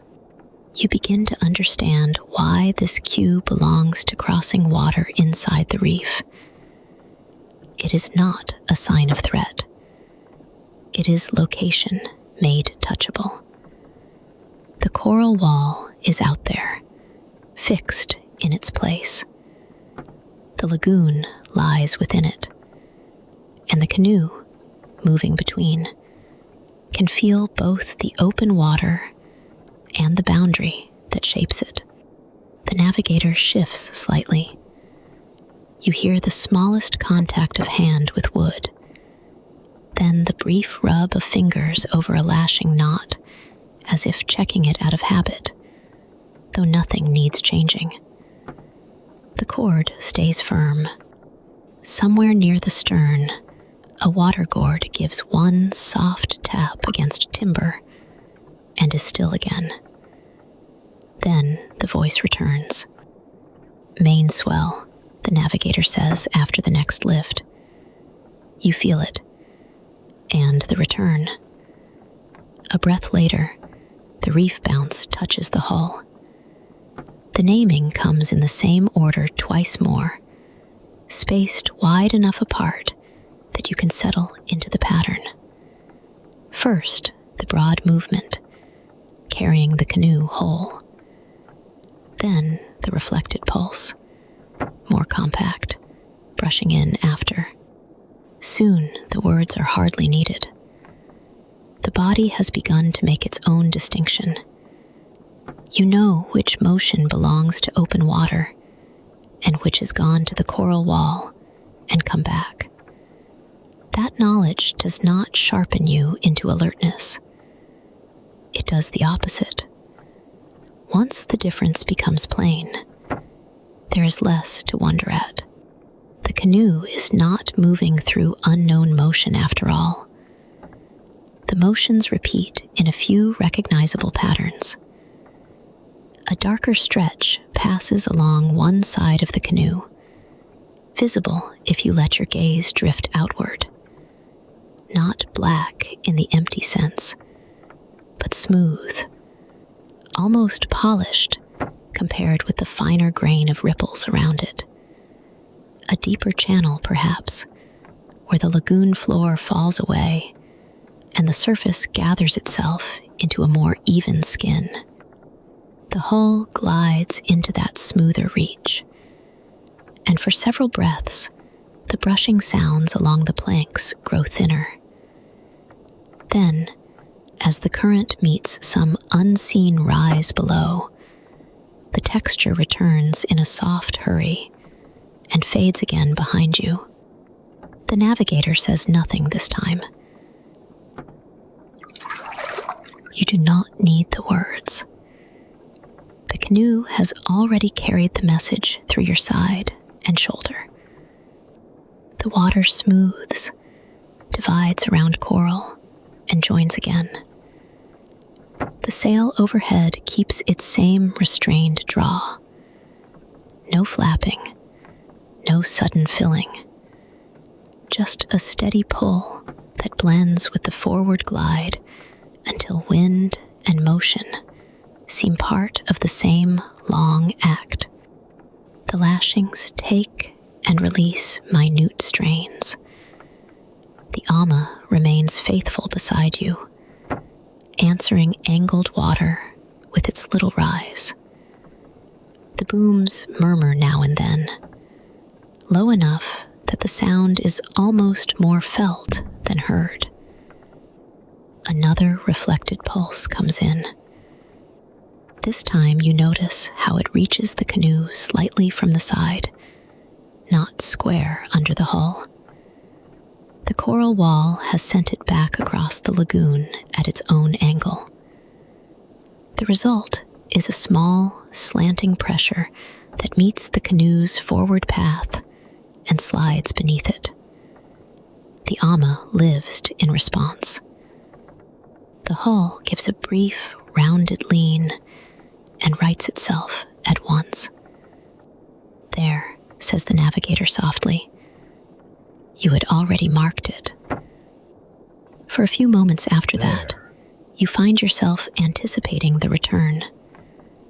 Not counting exactly, only sensing the broad swell and knowing another, lesser pulse may follow. When it does, recognition arrives before thought. The body does not need to explain itself. It simply knows. This one is the return from the reef. The night remains wide above you, but your sense of place grows more enclosed in the best way, shaped by these repeated answers from the coral wall. The lagoon is not featureless water in darkness. It has edges, channels, rises, and returns. The canoe moves among them with no strain at all, because each part of the route leaves some trace in motion. The navigator reads those traces. And now, lying low against the pandanus mat, you read a little of them too. The next Reef-Bounce comes after a long, easy interval. Broad swell first, then the rounded echo. The hull tells you. The ama confirms it. The booms speak once. Warm air moves across your face. Good, the navigator says. Good. Not to correct anything, only because you have felt it. The word settles beside you and passes. You remain where you are, shoulder on woven mat, fingers near smooth cord, breath meeting salt. The canoe goes on over the sheltered lagoon. The reef breathes far off over stone. Its reflected pulse keeps returning through the dark water, each time softer than the open swell, each time enough to be known. And after a while, the knowing becomes as natural as the rise and settle of the hull itself, as natural as the old lashings under your hand, as natural as lying low while the coral wall speaks back through water, and the canoe hears, and you hear with it. Chapter 7. feeling wind on cheek and temple as the canoe holds its course. A breeze touches the high point of one cheek. You remain low in the canoe, where the woven ridges of the mat press through the cloth beneath your shoulder and along your side in a pattern your body has already learned. One hand lies near the smooth senet binding, the coconut fiber polished by salt, by handling, by many crossings made in this same unhurried way. The hull rises, settles, rises again. Not much, only enough to be felt. The returned pulse from the reef still comes now and then through the planks below you, shorter than the long swell, rounded by distance and stone, but another measure has come forward in the night. You notice it there, on the skin, before you think of naming it. The air comes from one side. It touches one cheek more than the other. It moves across your temple and then is gone, then comes again in the same way, as regular as the set of the hull over water. Near you, the navigator shifts only a little. It is not a large movement. You hear no sudden change in wood or cord, only the faintest adjustment of weight somewhere above your shoulder line. The navigator shifts only slightly. The canoe answers with the smallest murmur from the booms. Then quiet returns, except for the forward glide. After a moment, the navigator lifts the face into the breeze. You do not need to see it clearly to know it has happened. The change comes first in the pause, in the way attention gathers without tightening, a cheek turned to air, a temple offered to it, skin reading what no instrument is needed to tell. The breeze has warmth in it, but less warmth than the air lying low in the canoe. It crosses the skin in a narrow stream, touches, passes, returns. The navigator takes that measure and keeps it for a breath or two, matching it to the canoe's line across the swell. Then the posture settles back into ease. Nothing more is made of it. No correction worth naming. No fussing with rope or spar. The canoe goes on. You begin to feel how bodily this kind of knowing is. Not old in the sense of distant or hard to reach, but old in the sense of being close to the body, close to skin, close to breath, wind on cheek, wind on temple, the angle of the hull under the ribs, the longer swell under that, the shorter Reef-Bounce returning after, all of it fitting together without hurry. The mat under you gives its familiar ridged support. Your shoulder rests into one shallow hollow in the weave. The back of your arm feels the retained warmth of the day still living in the fibers. When the canoe lifts, your weight shifts a little toward the curve of the hull. When it settles, the pressure eases again. You do not need to correct yourself. The hull supports you without adjustment. Farther out, beyond the shelter of the lagoon, the reef breathes on.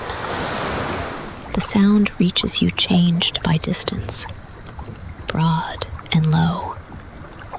Not a crash, but a long exhale over coral. Closer at hand, the water along the hull makes a thinner sound. A brushing slip with an occasional bead of spray or drip touching back into the lagoon. Overhead, the sail gives a low rustle now and then, the kind made by cloth and spar, finding the same balance again and again. "The wind is here," the navigator says softly after a while, as if speaking into a thought you have already had. On the cheek first. You feel the wind on skin before you name it. The words are few, and then they are gone. But they leave a place for your own noticing. You become aware of the air where it reaches your face. Not all over, not as a broad wash. More exact than that. One side of the forehead feels it before the other. One cheek cools for a moment when the canoe's angle and the breeze line up just so. Even your lips, parted slightly for breath, tell you something of it. Salt, warmth, and the faint moving edge of night air passing one way rather than another. The navigator checks again later, and again the movement is slight. A turn of the head, a brief lift of the face, a pause. It is almost like watching someone listen more closely, except the listening is done with skin. You feel your own body answer by becoming less busy. Your breath lengthens of its own accord. Your jaw loosens. One hand, near the old lashing, lets the fingers uncurl another fraction. The cord under those fingers is dry on the outer surface, though the air around it is damp with salt. Its braided strands have a firmness that remains even after so many passages. And where the line crosses wood, you can feel the rounded edge, worn smooth by years of strain and release. Nothing in it suggests effort now. The lashings are simply doing what they were made to do, keeping shape between wood, sail, and water. A longer swell comes under the canoe from the side, and the ama answers with its familiar lift. The ayako booms give their low wooden note and settle. The navigator does not need to look toward it. The breeze on skin, the swell under hull, the answering weight of the outrigger, these are read together. You feel that joining in your own body, as though several rhythms have fallen into step. Your breathing, the glide of the canoe, the touch of air at your temple, if the breeze freshened. The skin of the face would say so. If the swell shifted under the hull, the ama and booms would answer before any word was spoken. But none of these things ask for more than they are given. The canoe keeps on in its measured line across the lagoon, and the navigator remains close enough for you to hear a sleeve brush wood once, or a palm rest briefly on the gunwale, and then become still again. You begin to notice the wind on your own temple too, less directly because of how you are lying, but enough to be known. When the canoe rises, the breeze seems to skim a little higher across your skin. When it settles, the touch lowers again. The difference is slight, but once you have felt it, you keep feeling it.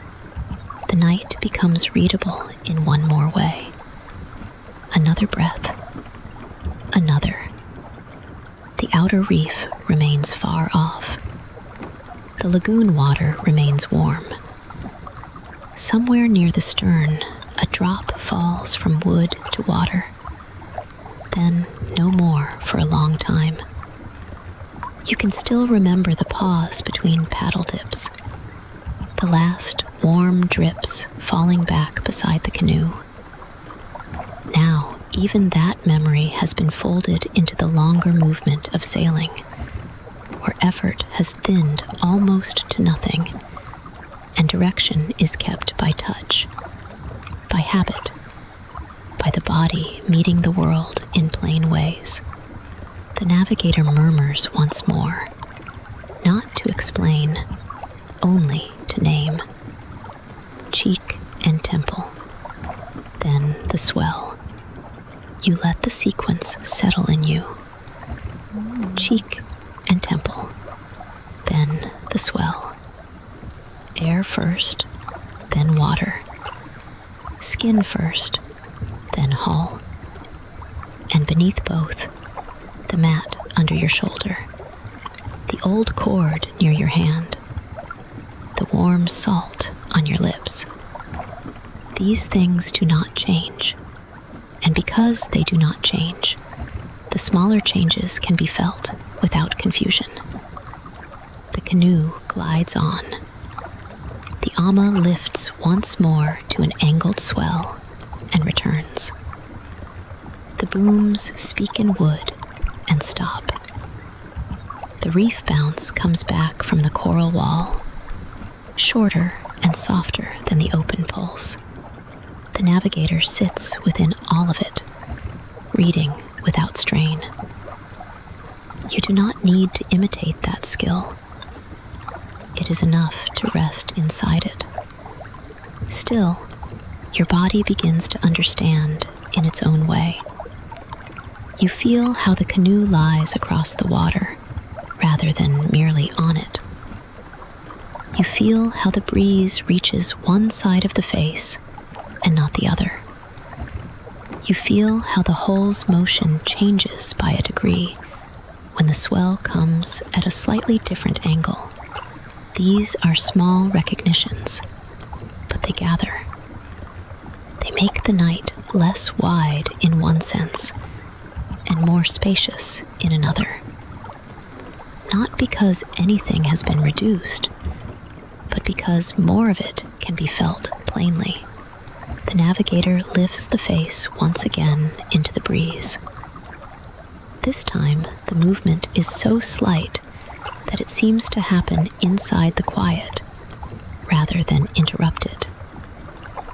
A breath taken with the chin a little higher, air crossing cheekbone and temple. A pause long enough to confirm what is already nearly certain. Then the head lowers back. The canoe's line remains true. You hear the faintest touch at the rigging, perhaps fingers checking where sail and cord meet, perhaps only a resting hand making sure the same light pull remains. No adjustment follows. The hand leaves, or becomes still enough that you can no longer tell the difference. Your own breathing has come into the canoe's rhythm now. Inhale as the hull rises. Exhale as it settles. Not every time, not exactly, but often enough that the two motions begin to overlap. The mat supports the back of your shoulder and the side of your ribs. The curve of the hull holds your weight along one line from hip to knee. Warm air moves across your face and is gone. Then it comes again. Cheek and temple. Then the swell. The phrase returns by itself after a while, not as instruction now, but as part of the motion. The navigator does not need to repeat it often. Once is enough. And then the canoe says the rest, in wood and cloth and water. The booms murmur when they must. The lagoon slides by in dishwasher that is not empty at all, only full of surfaces too smooth and distances too broad to demand a name each time. You lie low and let those names become fewer. Wind on cheek, wind on temple, rise and settle, mat under shoulder, cord near hand, a small coolness on the face where the breeze passes, a warmer pocket of air down in the belly of the canoe, the low outward breath of surf on the reef, the softer return through lagoon water, the navigator nearby, saying nothing for a long stretch because nothing more needs saying. After some time, you notice that your eyes, whether open or nearly closed, are doing less work. The stars remain above, though tonight the nearer guidance is in the air on your skin. The houses of the horizon remain where they have always been. The canoe keeps to its path beneath them. But what matters most in this passage is nearer than the stars. It is the touch of moving air on skin. It is a turned face, and a moment's attention are enough. The navigator trusts that measure fully. And because of that, you can trust it too. Another angled swell comes. The ama answers. The booms give their brief wooden murmur. The hull continues forward, with no break in its glide. Air brushes your temple again. Salt rests at the edge of your mouth. The mat's woven ridges remain under you, unchanged. One narrow line after another. The canoe holds its course. And after a while, that fact is not something you think about in words. It is simply present in the unbroken way the breeze returns to the same part of your face, in the repeated rise and settle beneath your ribs. You rest inside that pattern as the lagoon carries on around you, broad and sheltered, while the navigator, after one more brief lift of the face into the night air, settles again. The course holds. Your attention lifts back to the sky. Chapter 8. Following the star compass across the clear lagoon sky. The canoe goes on, and after the long attention to breeze on skin and the untroubled set of the sail, your attention lifts. You are still low in the belly of the hull, your shoulder resting in the shallow ridges of the pandanus mat, your hand near the smooth sennet binding where cord passes around wood and lies smooth under your fingers. The same warm salt air reaches your lips. The same rise and settle moves under your ribs.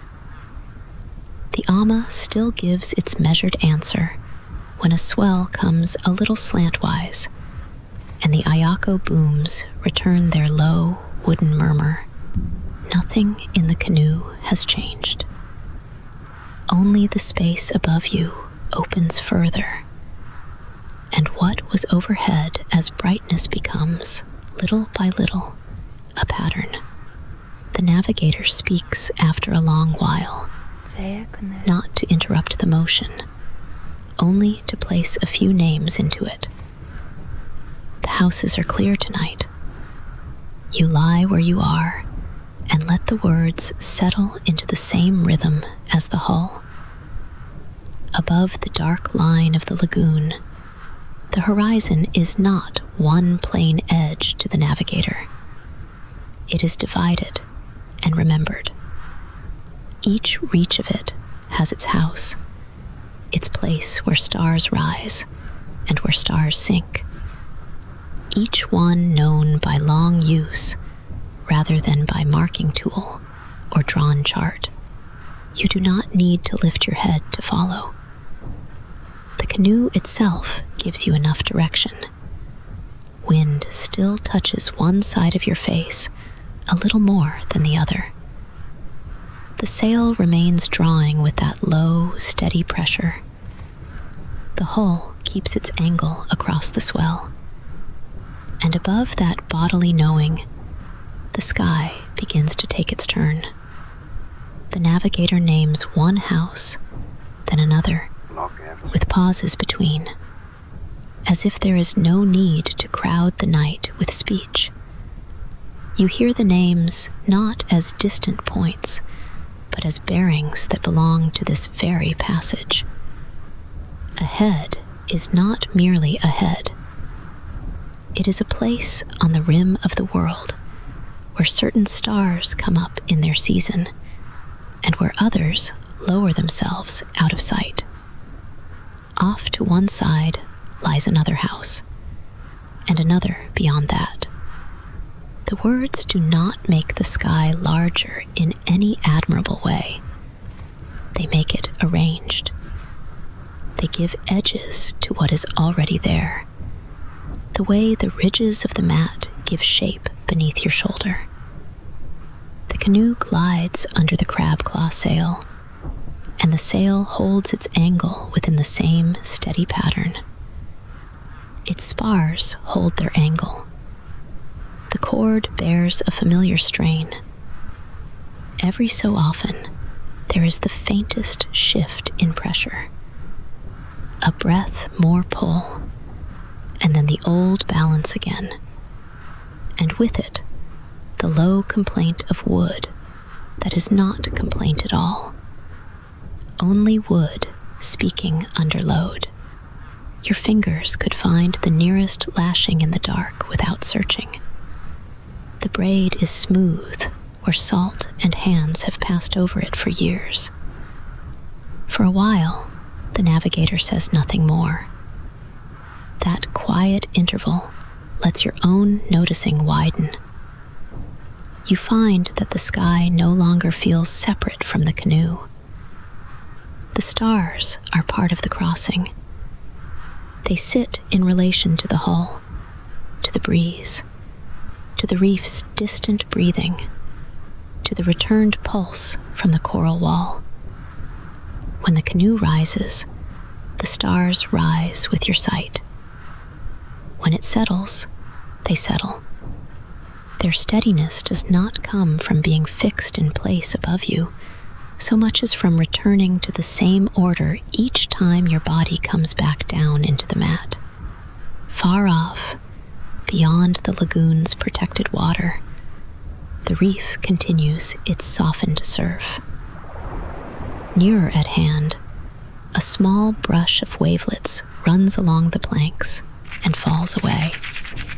The ama answers one angled swell with its slight lift. The booms murmur. Then the navigator speaks again. And this time, the words are more specific. That one is coming clear now. You follow the voice rather than any pointed gesture. There is no need for one. The navigator is looking toward a low part of the horizon, where a star has been half hidden in brightness, close to the water, and now stands a little more free of it.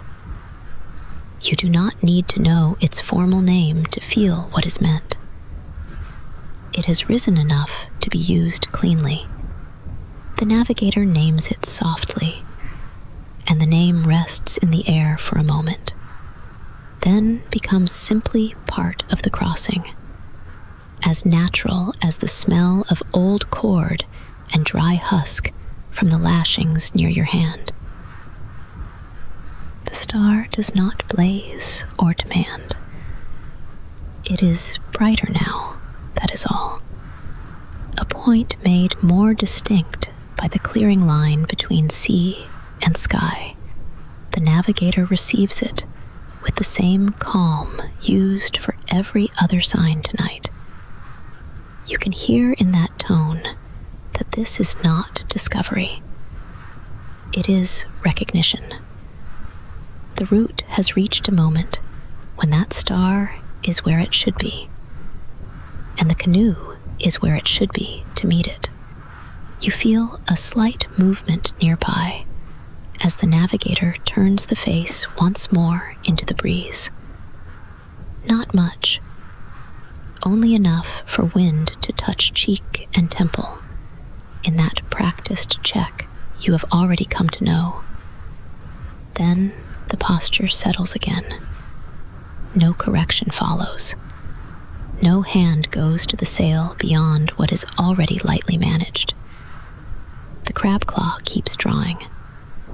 The hull keeps its line. The star remains there, and your body understands, before any thought forms, that all these things agree. The sky above the lagoon is very clear now. More stars become noticeable the longer you remain still. Some stand high and familiar in their spacing. Others lean nearer the horizon, where the air thickens their light and makes them seem older, almost amber. The navigator names only a few. A crossing like this does not require every brightness to be spoken aloud. Too many words would flatten the sky rather than reveal it. Instead, one house is mentioned, then another, and between them, your own attention makes the connections. The star compass exists in repeated use, not on a chart. Houses are remembered because canoes move beneath them. Rising paths matter because they meet the body on real water, under real wind, with the reef sounding far off, and the swell touching the ama at an angle. A star is not abstract when its appearance corresponds with the feel of the canoe under sail. It belongs to the route because the route has carried people under it again and again. Your shoulder presses a little deeper into the mat as the hull settles from a longer swell. The woven pandanus ridges make their familiar narrow lines through the cloth beneath you. One knee has found an easy bend against the curve of the canoe's side. Warm air moves across your face and neck. If you let your fingertips rest on the nearest binding, you can feel the slight living tension in the cord. Not movement exactly, but the firmness of something doing its work well.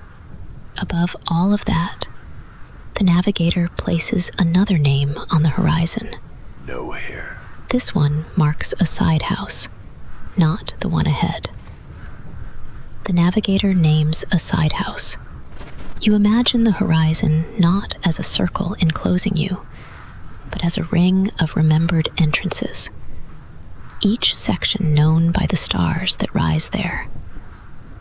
The canoe does not need to hurry across that ring. It only needs to keep its relation to it, and it does. Breeze on one cheek, sail drawing, Reef-Bounce returning in its shorter pulse beneath the main swell. The distant reef surf remaining where it has remained all night, altered by distance and lagoon water, into a low, constant rush. A little later, the navigator speaks a phrase that is half naming, half reassurance. Keep that house, and the canoe keeps her line. The phrase lands with the ease of truth, because nothing in this crossing has felt forced. Once the sail found its angle, once the breeze settled, once your body learned the reef's returned pulse and the ama's answer, the passage took on this long, even character. The stars belong to that same evenness. They are another way the route stays legible. You lie still, and let your gaze soften upward. The stars blur a little at the edges when you do not try to separate them too sharply.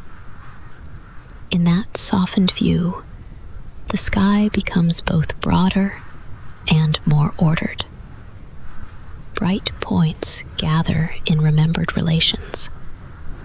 Empty spaces between them are not empty at all. They are the dark through which the canoe moves, the same dark that lies in the water beside the hull. Somewhere ahead, one guiding star has climbed enough now to stand plainly above the horizon line.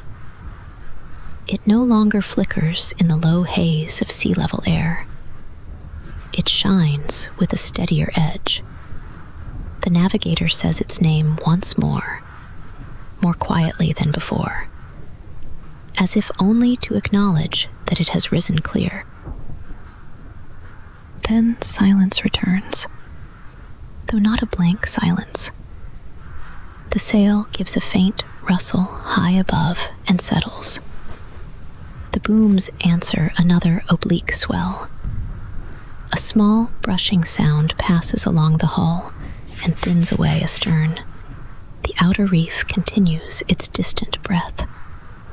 And overhead, the houses remain in their places, each one carrying its own remembered traffic of stars.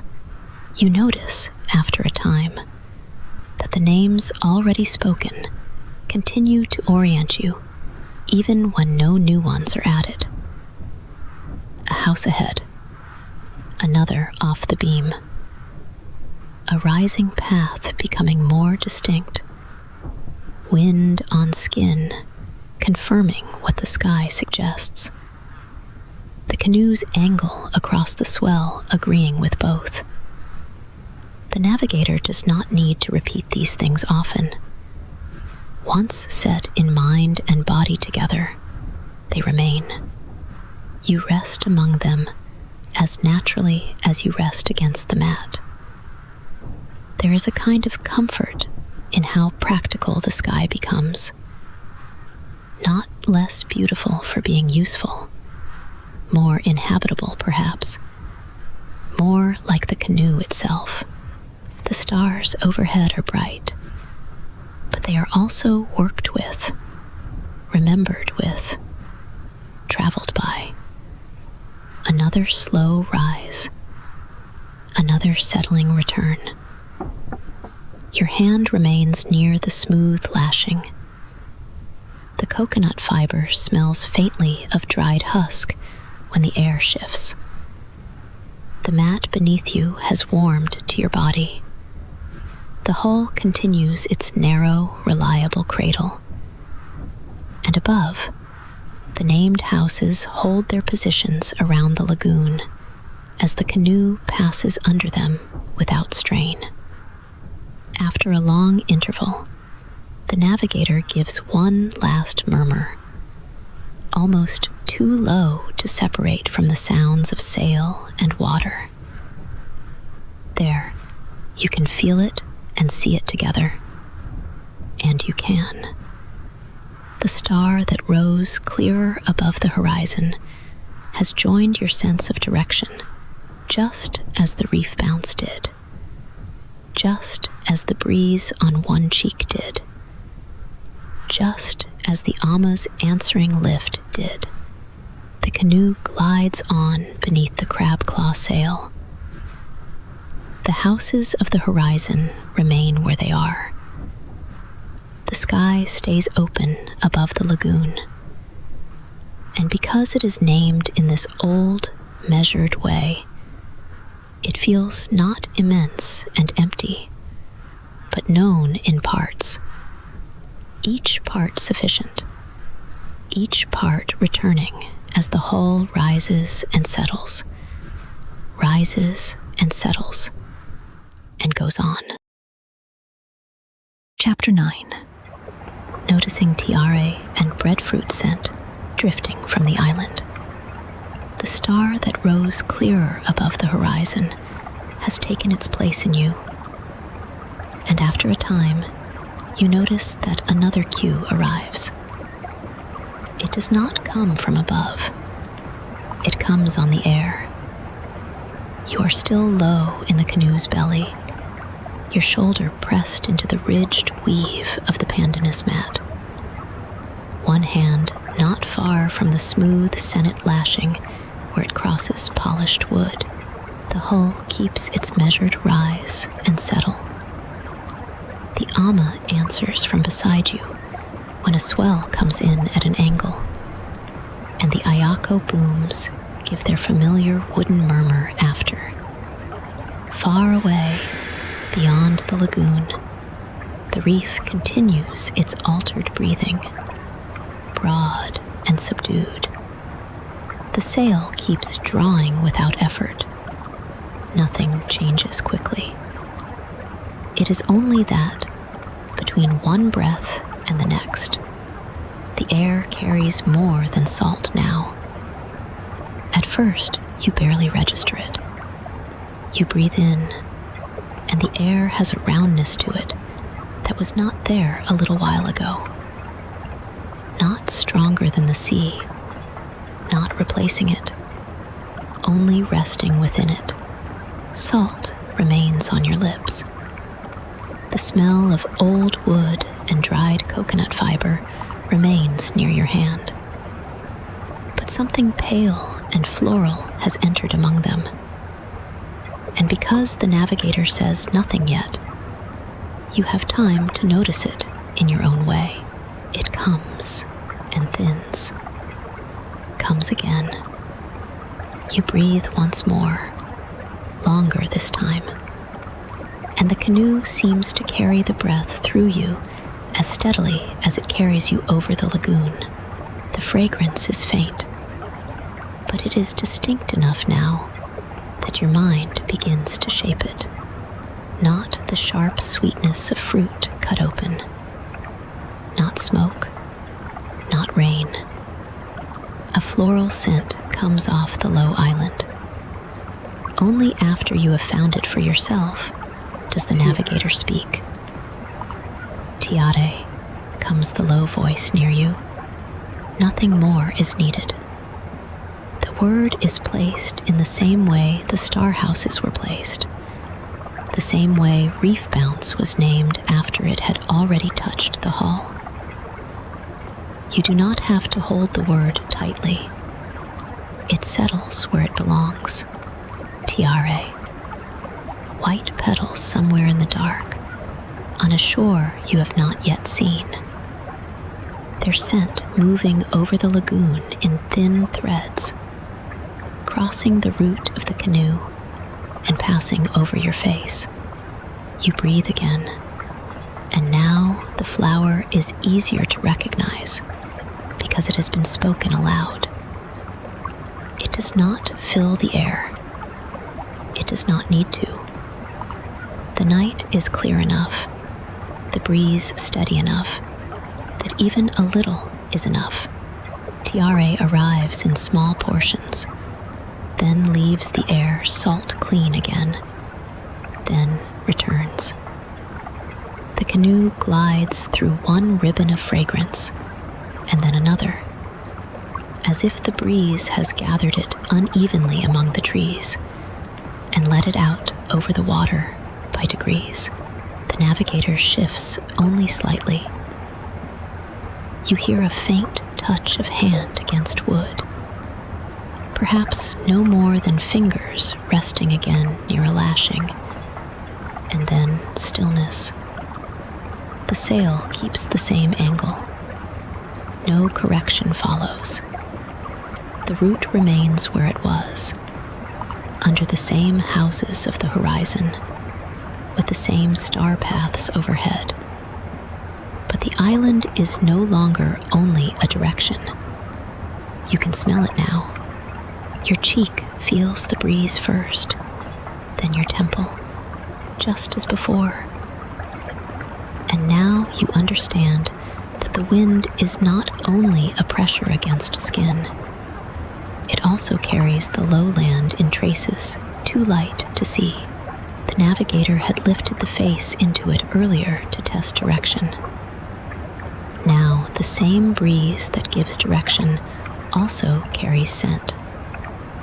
You can feel how the canoe lies to the breeze, how the sail takes it, and with that same current of air comes the flower. A little later, another note enters beneath it. This one is greener, deeper, touched by water and leaf rather than blossom.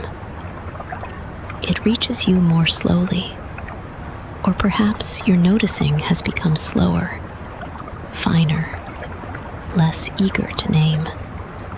You let it pass through one breath, and then the next.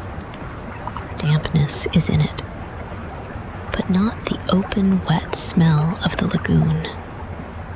This is leaf wetness, shade wetness, something broad and still that held the day's heat, and then gave it back after dark.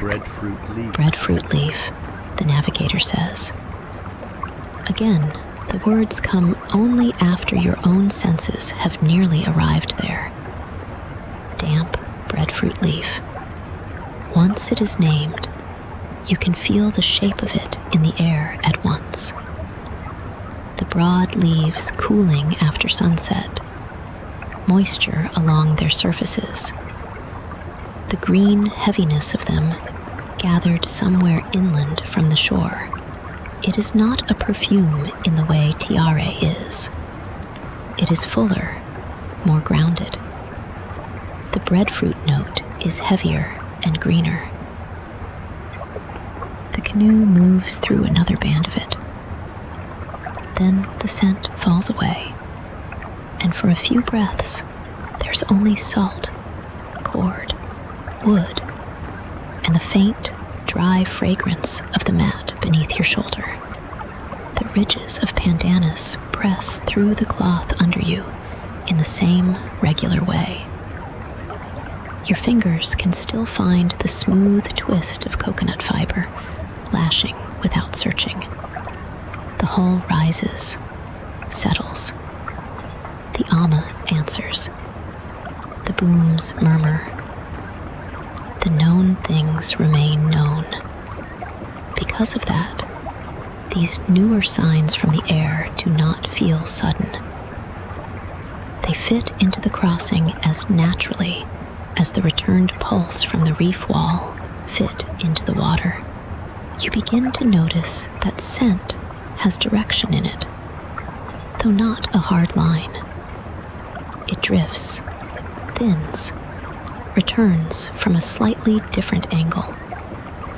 The navigator does not explain. There is no need. The breeze on your skin and the scent in that breeze belong to the same movement. Somewhere ahead and a little off from your line of travel, low land is giving itself away by degrees. When the navigator speaks again, the voice is nearly at your ear, though never close enough to startle. Pandanus on shore. This third scent is leaner than the breadfruit, greener than the flower, with a dry edge beneath the green, as if leaf and woven mat belong to distant branches of the same memory. You know pandanus already through touch. It is under you, ridged and warm from your own body, woven into the sleeping mat laid along the canoe's belly. But this is pandanus before cutting, before drying, before weaving. Coastal growth standing in the night breeze, long leaves catching salt and giving off that green note when the air passes through them. The recognition is pleasing in a way that stays very calm. What has been beneath your shoulder all this time has another life on shore, and the breeze carries a trace of it over the lagoon. For a little while, you lie between the two forms of the same plant. woven pandanus under your weight, living pandanus somewhere ahead in the dark. Both part of the same crossing, one touching your body and one touching your breath. The sail rustles once, not from strain, but from a minute adjustment in the breeze.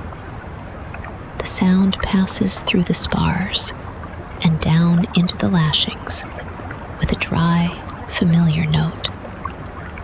The canoe does not alter its settled motion.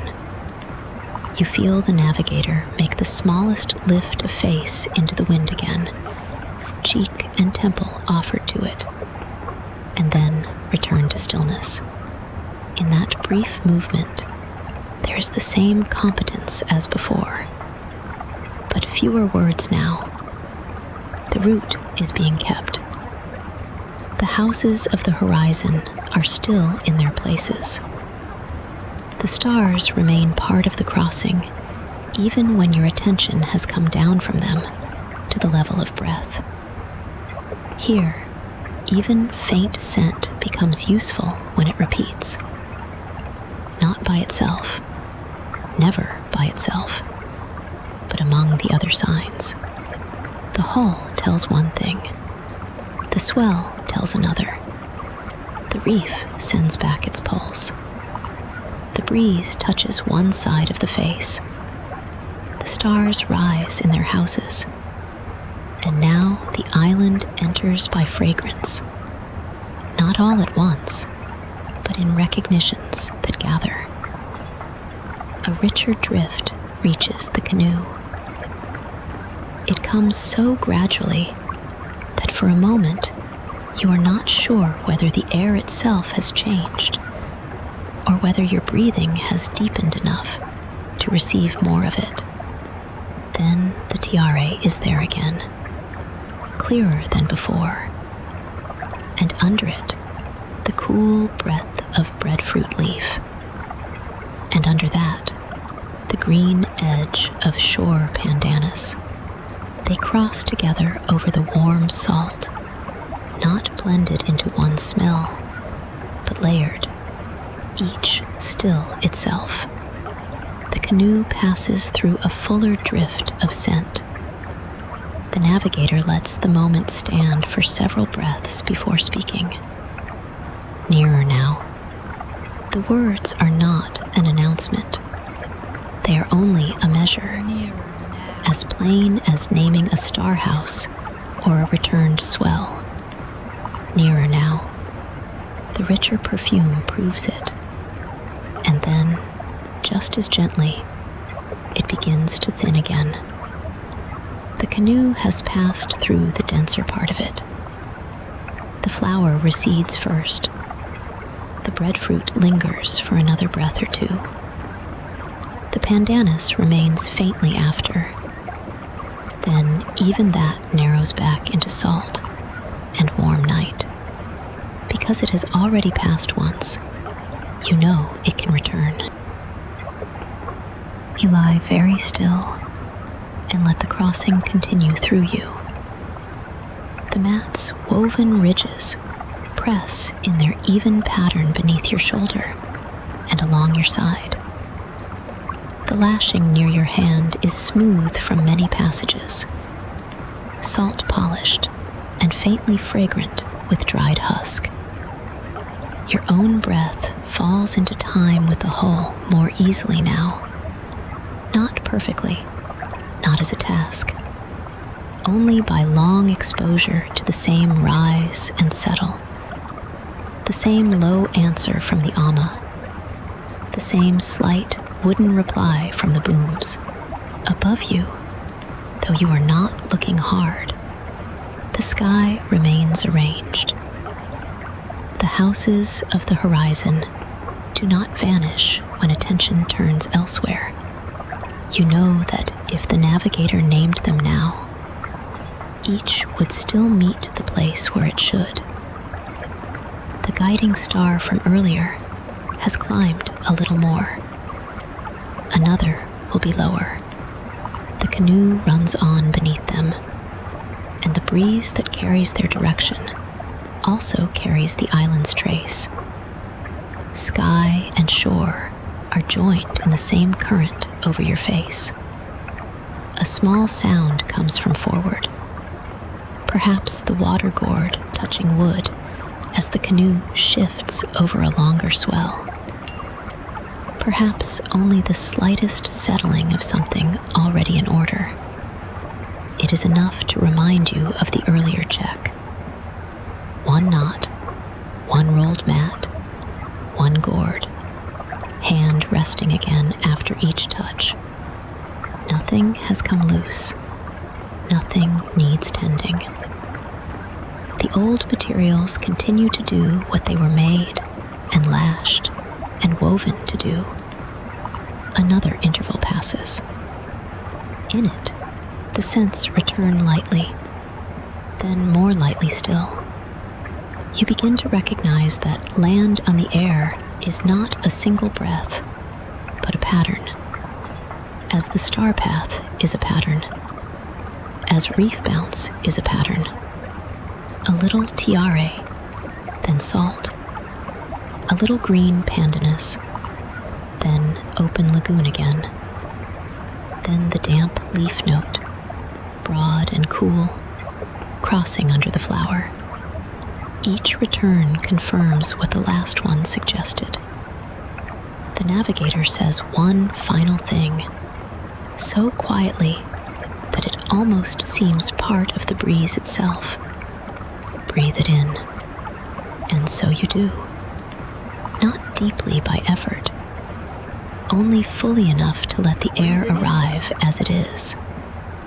Flower, leaf, green shore growth, salt, warmth, the faint, dry smell of the mat, old wood, coconut fiber, your cheek meeting the breeze, your temple receiving the same line of air a moment later, the hull rising and settling beneath all of it, carrying these signs together across the lagoon. After that, the navigator is silent. The canoe continues under the crab claw sail. The ama gives its answering lift from time to time. The booms speak in low wood tones and go still again. Far beyond, the reef keeps its subdued breathing. Ahead, unseen in the dark, the low island sends out another thin drift of Tiare, another cool breath of breadfruit leaf, another green note of pandanus, and each passes over you in turn, then thins, then returns as the canoe glides on. Chapter 10. Passing the dark coral heads in smoother water. You lie low in the canoe's belly, and before anyone says anything, your body has already begun to follow the water's signs. One shoulder rested into the woven ridges of the pandanus mat, one hand near the smooth senet binding. The mat presses through the cloth beneath you in a pattern your body no longer needs to notice each time. It is simply there, as the curve of the hull is there, as the warm salt air is there, as the long rise and settle under you is there. Above, the sail keeps its shape. Beside and beyond, the ama answers from time to time with its measured lift, and the ayako booms give back their low wooden note, then fall still again. The scents from the island still come in thin passes. Tiare first, then the darker green dampness of breadfruit leaf, then pandanus with its sharper edge, and then open salt again. They move through one another. You breathe them without needing to lift your head. The navigator says nothing for a while. By now, many things no longer need naming the moment they happen. At first, it is only a small difference in the way the hull moves over it. The long-backed lagoon pulse remains, and beneath that, the shorter Reef-Bounce still reaches in from the coral wall and fades again. But for a little span, the skin of the lagoon flattens. The brushing sound along the planks thins. The surface smooths under the hull. Even with your eyes only half open to the night, you feel the altered surface before you make any shape of it. Then, the current parts around what lies below and gathers itself again. You feel that too. Not a bump, not a jolt. More like the water taking two paths for a moment and then returning to one. A small hurry reaches the hull. A brief quickening of ripples slipping along the side. Then a loosening back into the familiar pulse. The ama gives one answering lift at an angle. The booms murmur once, and the canoe continues as before. Only after that comes the navigator's murmur. Coral head. Coral head. Nothing in the voice asks for alertness. It is said the way one might say mat, or mast, or moonrise. You keep lying where you are, shoulder against the woven ridges, fingers near the old coconut fiber lashing, polished by many crossings. By the time the word is spoken, you have already felt the meaning of it. Far out beyond the lagoon, the reef keeps its broad, subdued breathing. It has grown so familiar that it no longer separates itself sharply from the rest of the night's sound. It sits behind everything else, low and even. Closer at hand, the canoe makes the smaller sounds. The sparse brush of water under the plank edge. A faint chord note where the sail's pull runs through the rigging. A wooden creak from the booms when the swell meets the canoe a little from the side. None of it interrupts the body's descent toward rest. Each sound arrives with its place already known. Again, the water changes. This time, you notice it sooner. The hull's sliding whisper narrows. The water beside you looks flatter and darker. Your body recognizes the sign before any voice does. First, the smoothing, then the divided current, then the brief rejoining. The navigator does not speak. There is no need. The canoe glides over the darker patch. For a few breaths, the motion grows even more lulling. Then comes that little hurry along one side, no stronger than before, just distinct enough to be felt through the planks and matting. A few ripples patter and pass. The familiar rise and settle returns. From here, the water breaks into distinct textures. The canoe reads all of it by contact, and now your body begins to read with it. The navigator shifts one hand somewhere forward of you. Not a correction, only the smallest acknowledgement of the canoe's place among these dark features. You hear the hand touch wood, then rest again. The sail keeps drawing with such light steadiness that its pressure is almost indistinguishable from the motion of the swell. Wind remains on the same side. The course holds. After a time comes a quiet murmur. Deeper water there. Deeper water there. You listen to the words, and then to the hull beneath them. In deeper water, the brushing sound spreads out. Then, the lagoon gathers texture again as another current line is crossed. You do not need to sort every cause. It is enough to feel that the canoe's path is being known continuously, in many ways at once. A richer drift of breadfruit leaf comes over the canoe and thins. Behind it follows the cooler green of pandanus. Tiare is fainter now than it was earlier, but still present from time to time, appearing in a narrow thread and then disappearing into salt. The island is nearer than before, though nothing in the night insists on measuring that nearness. It is carried in the air, in the slightly fuller warmth, in the way the water between coral places seems more enclosed and less open to the broadest reach of the lagoon. Another coral head passes under or beside your line of travel. Again, the sign comes first through texture. The hull's underside seems to skim over a patch where the water has been combed flat.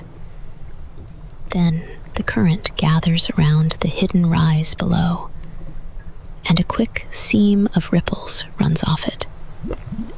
You could almost count the parts now. Smoothness, divided flow, reunion. The canoe neither hesitates nor presses. It simply goes among these changes, and your body meets them as they come.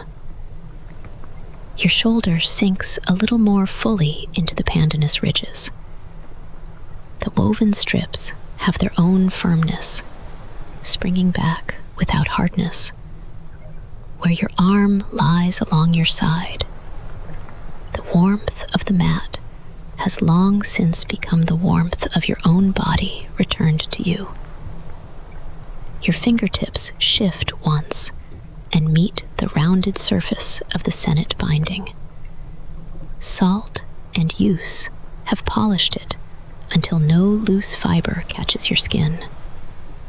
There is still the faint, dry scent of coconut husk in it when the air turns just so, though most of what reaches you is salt, old wood, and the passing breath of land.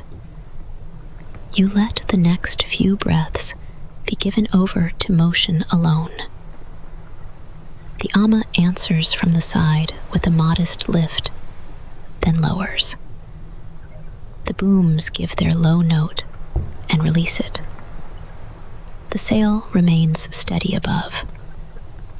The distant reef continues its broad, softened surf. Nearer in, the lagoon slides by in alternating textures, too subtle to demand thought, but distinct enough to keep your senses resting in one place rather than drifting outward.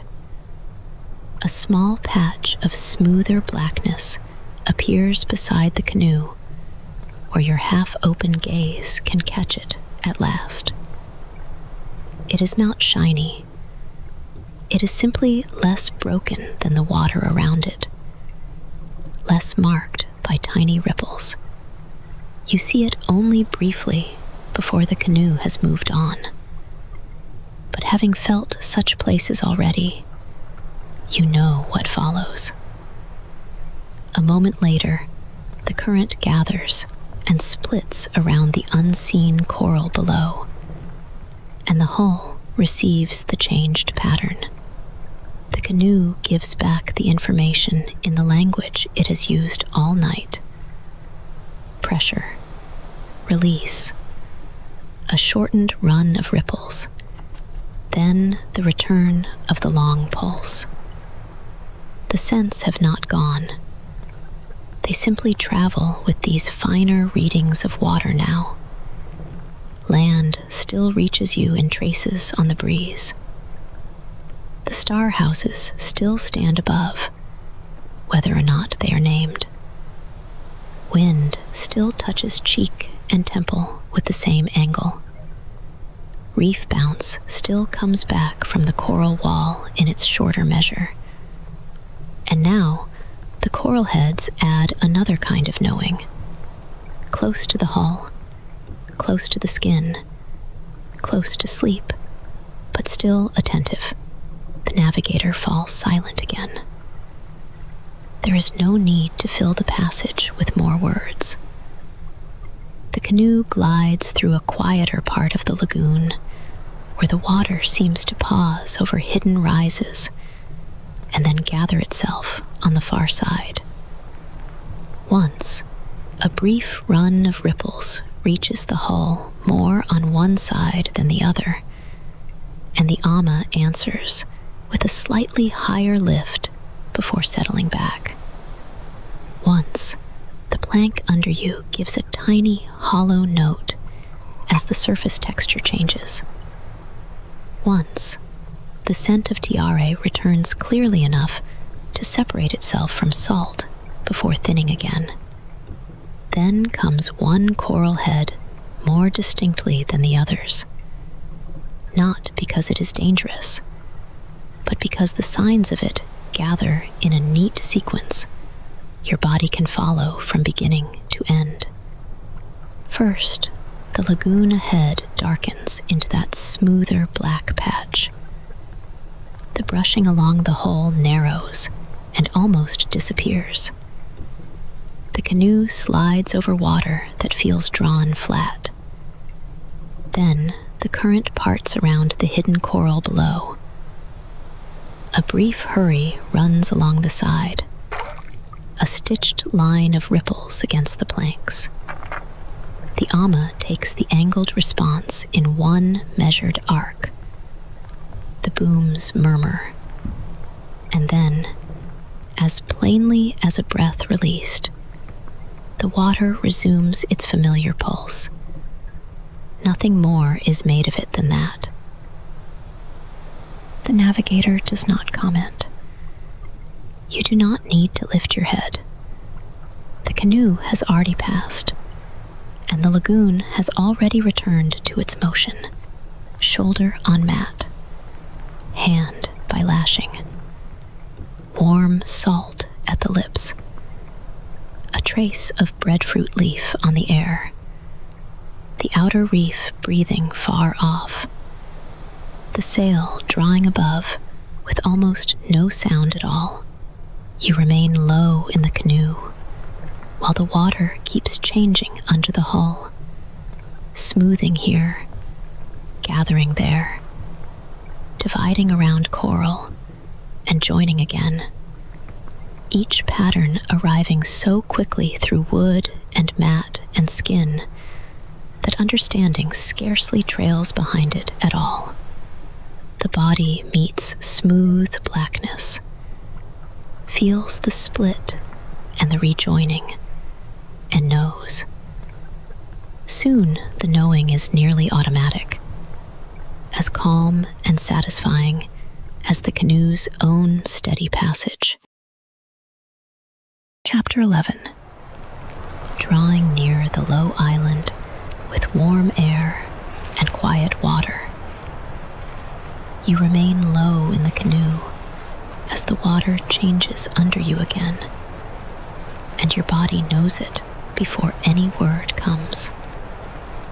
The movement does not travel with the same open reach it had farther out in the lagoon. It is shorter here, less spread. The swells are shorter and rounder here. The hull still rises and settles, but the lift is smaller, the return closer. Even the answer from the ama comes with less distance in it. It is still there, still faithful, but quieter in your bones. Your shoulder keeps the same place against the pandanus mat. The ridges press through the cloth beneath you in the pattern you have long since stopped needing to examine. One hand lies near the smooth senet lashing, the coconut fiber polished by salt, and many crossings, until it feels almost like wood itself under your fingertips. Warm air reaches your lips, with less of the broad outer water taste and more of something green carried within it. You breathe in once, then again, and the change becomes clearer. Tiare first. Not a strong sweetness, not a full garden breath, only a pale thread passing over the canoe and thinning again. Then beneath it, after a moment, the darker, wet smell of breadfruit leaf, as if rain had touched it earlier in the evening and left its coolness folded in the veins. Then the sharper green note of pandanus from shore, dry-edged and living at once. The scents do not come in a single band. They move through one another, arrive, loosen, and return. You begin to know the island by these intervals of air. The navigator says nothing for a while. By now, you do not need every cue named when it first touches you. The canoe has taught your skin and shoulder and ear enough that the night can pass in longer spaces. You hear the sail above and a little forward, the crab claw still drawing with that same light pressure, enough to keep the hull in motion without any urge in it. Cord bears its share and eases. Wood answers wood in low, familiar sounds. Beyond everything, far off at the reef edge, the surf still breathes in its muffled way, broad and even. A returned pulse touches the hull. You feel it first at your ribs through the planking and mat. A shorter push, then gone. Not the main swell. Not the divided current around a coral head either. This one comes back to you softened, as if the water has gone out, met a boundary, and turned with its force spent. The canoe receives it without comment. The ama gives the smallest upward reply.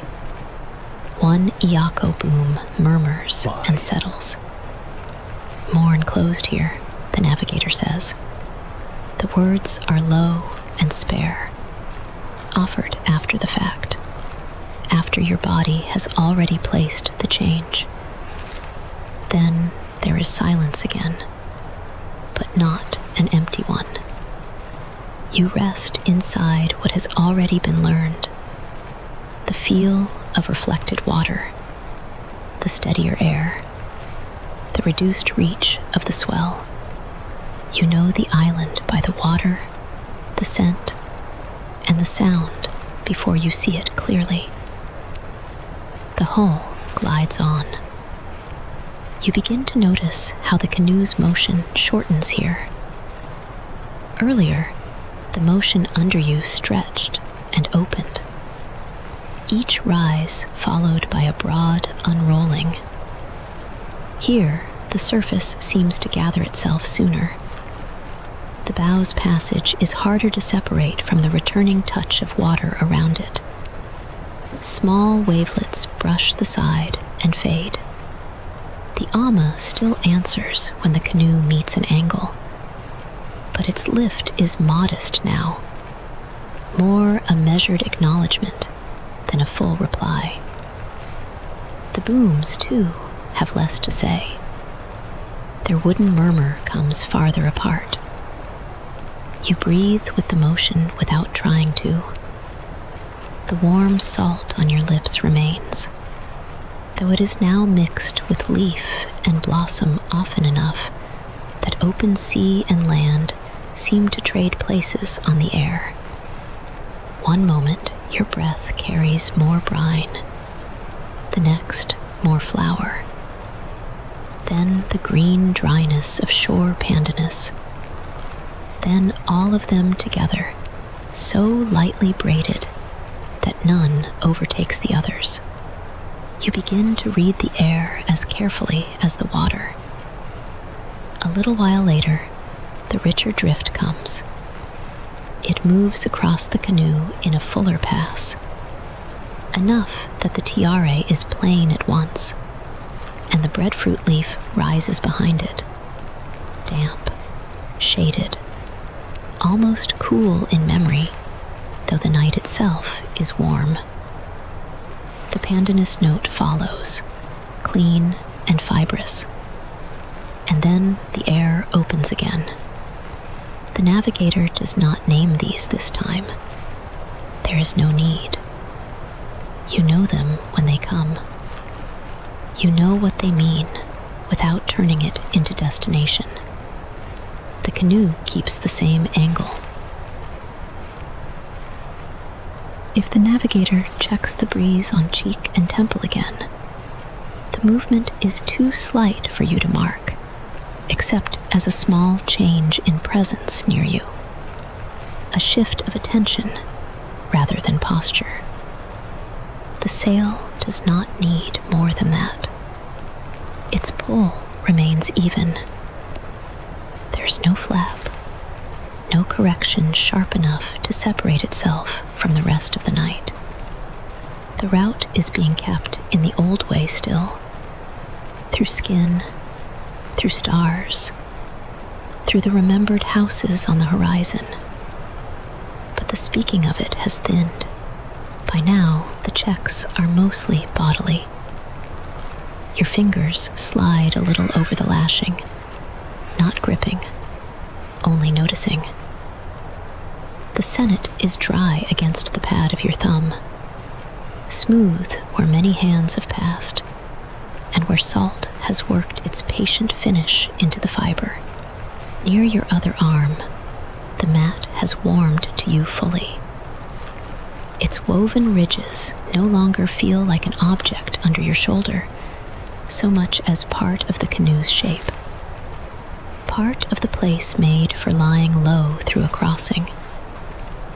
Wood beneath, mat between, air above, and the slight rise and settle under all of it. Another reflected pulse comes back from the coral wall, smaller than before. Then another, fainter still. The motions come closer together here. The main swell arrives and is answered almost at once by what returns from elsewhere in the lagoon. And because the distance is less, the two motions lie closer together. You feel them layered through the hull.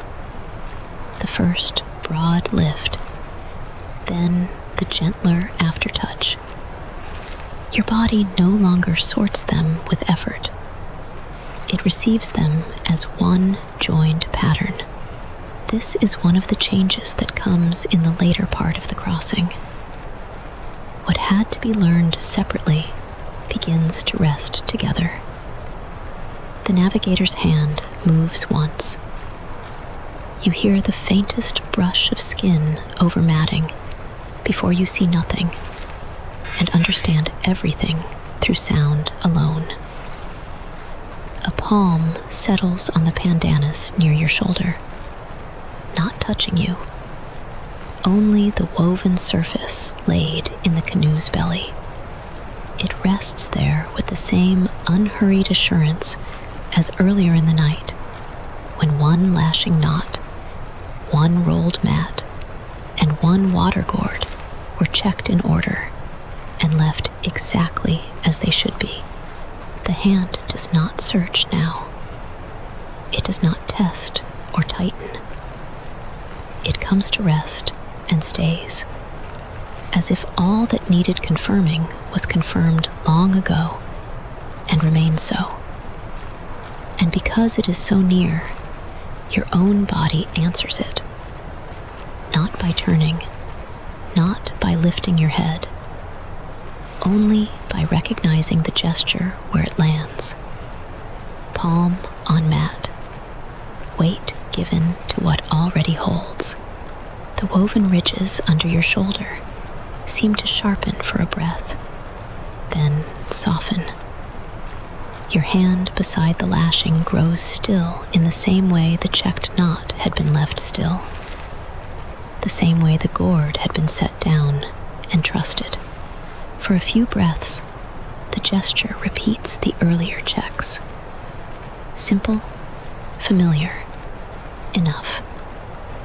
The touch confirms that everything is still in order. The island remains low and unseen in any strong way. You may sense darkness thickening ahead near the horizon, but it is not sight that brings the greater change. It is the air, fuller now each time it crosses your face. It is the water, less exposed, carrying shorter motions. It is the ama, answering less because less answer is required. It is the booms, their low notes spaced farther apart. It is the Reef-Bounce softened by this more sheltered part of the lagoon, returning with less edge, more like a remembered pulse than an active one. The outer surf still exists at a distance, but it has become one layer among several, rather than the broadest one. Nearer than that is the canoe's own sound, a faint brushing at the hull, a slight creak where wood takes load and lets it go, the almost inaudible strain of cord under the sail's pull. Nearer still is your own breath, warmed by the air before it leaves you.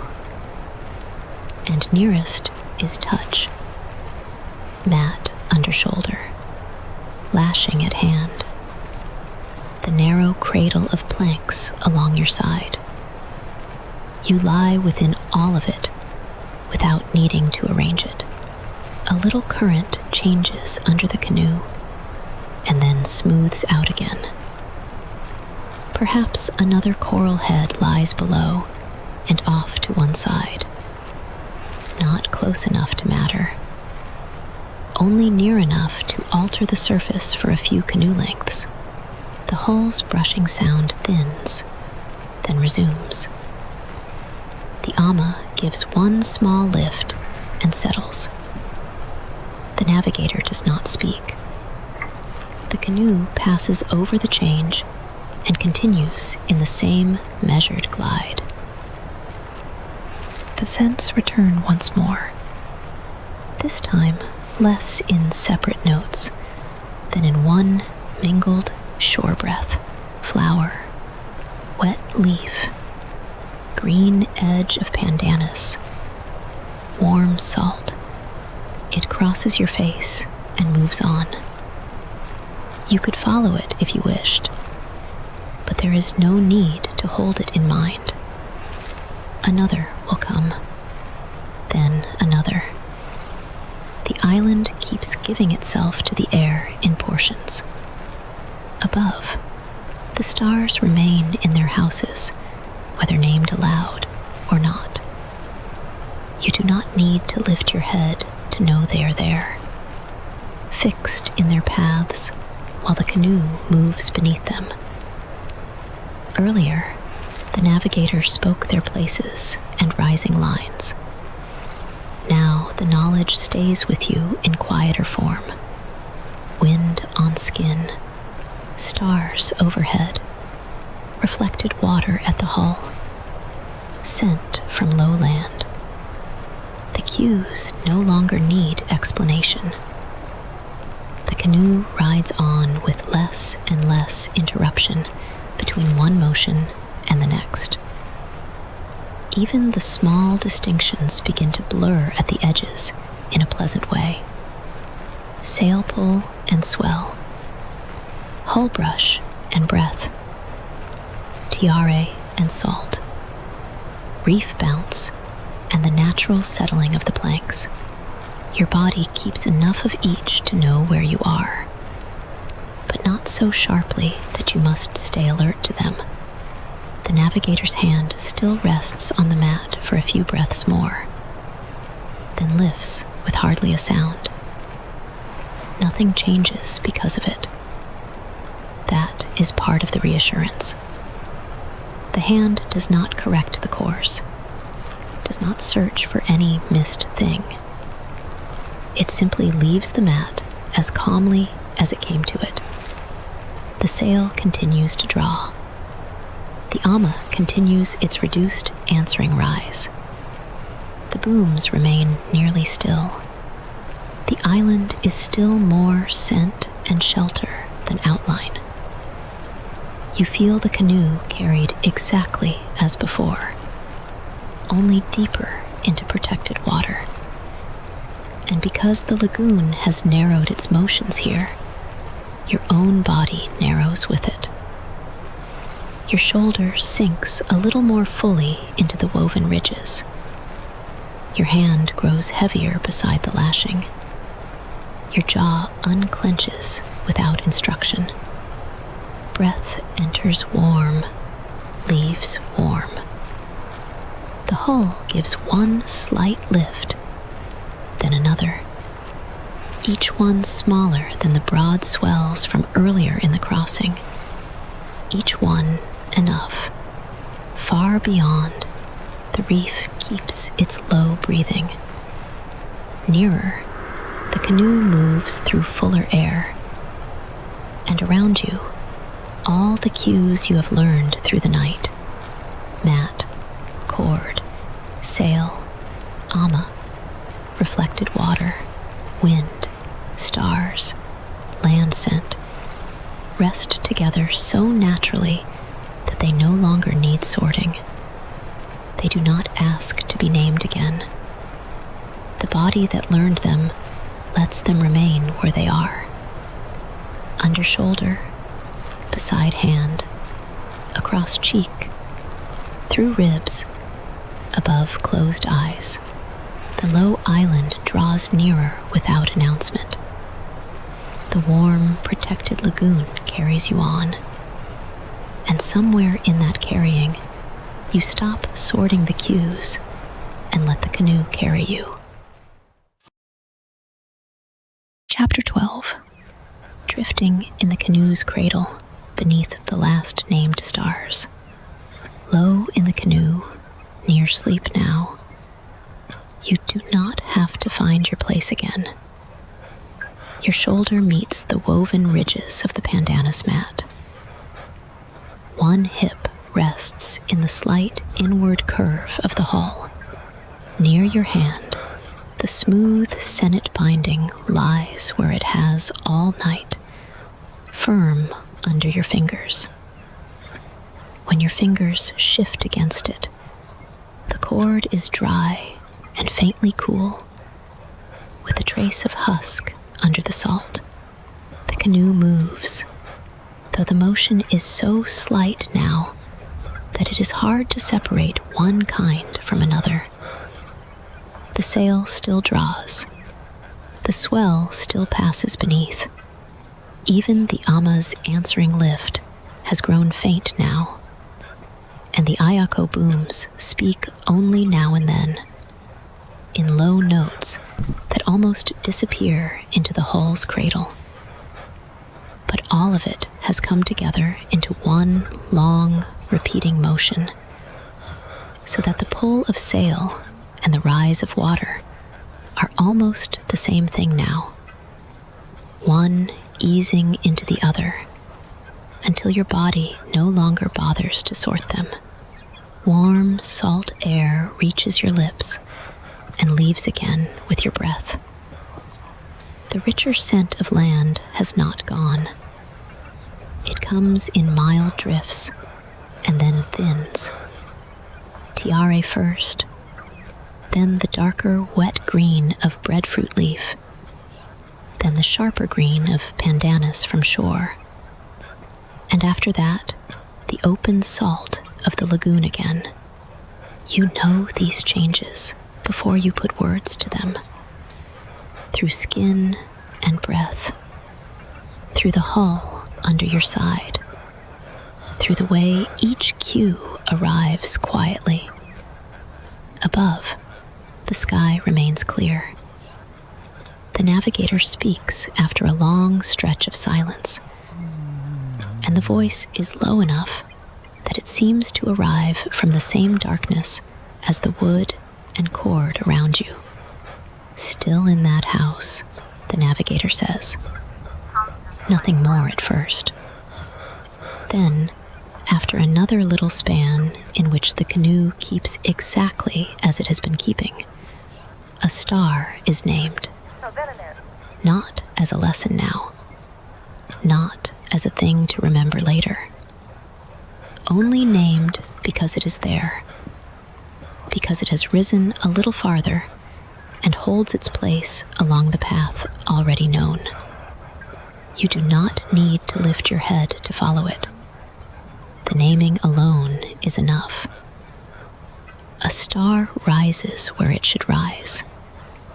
The breeze touches cheek and temple where it should touch. The swell meets the hull in the same long measure.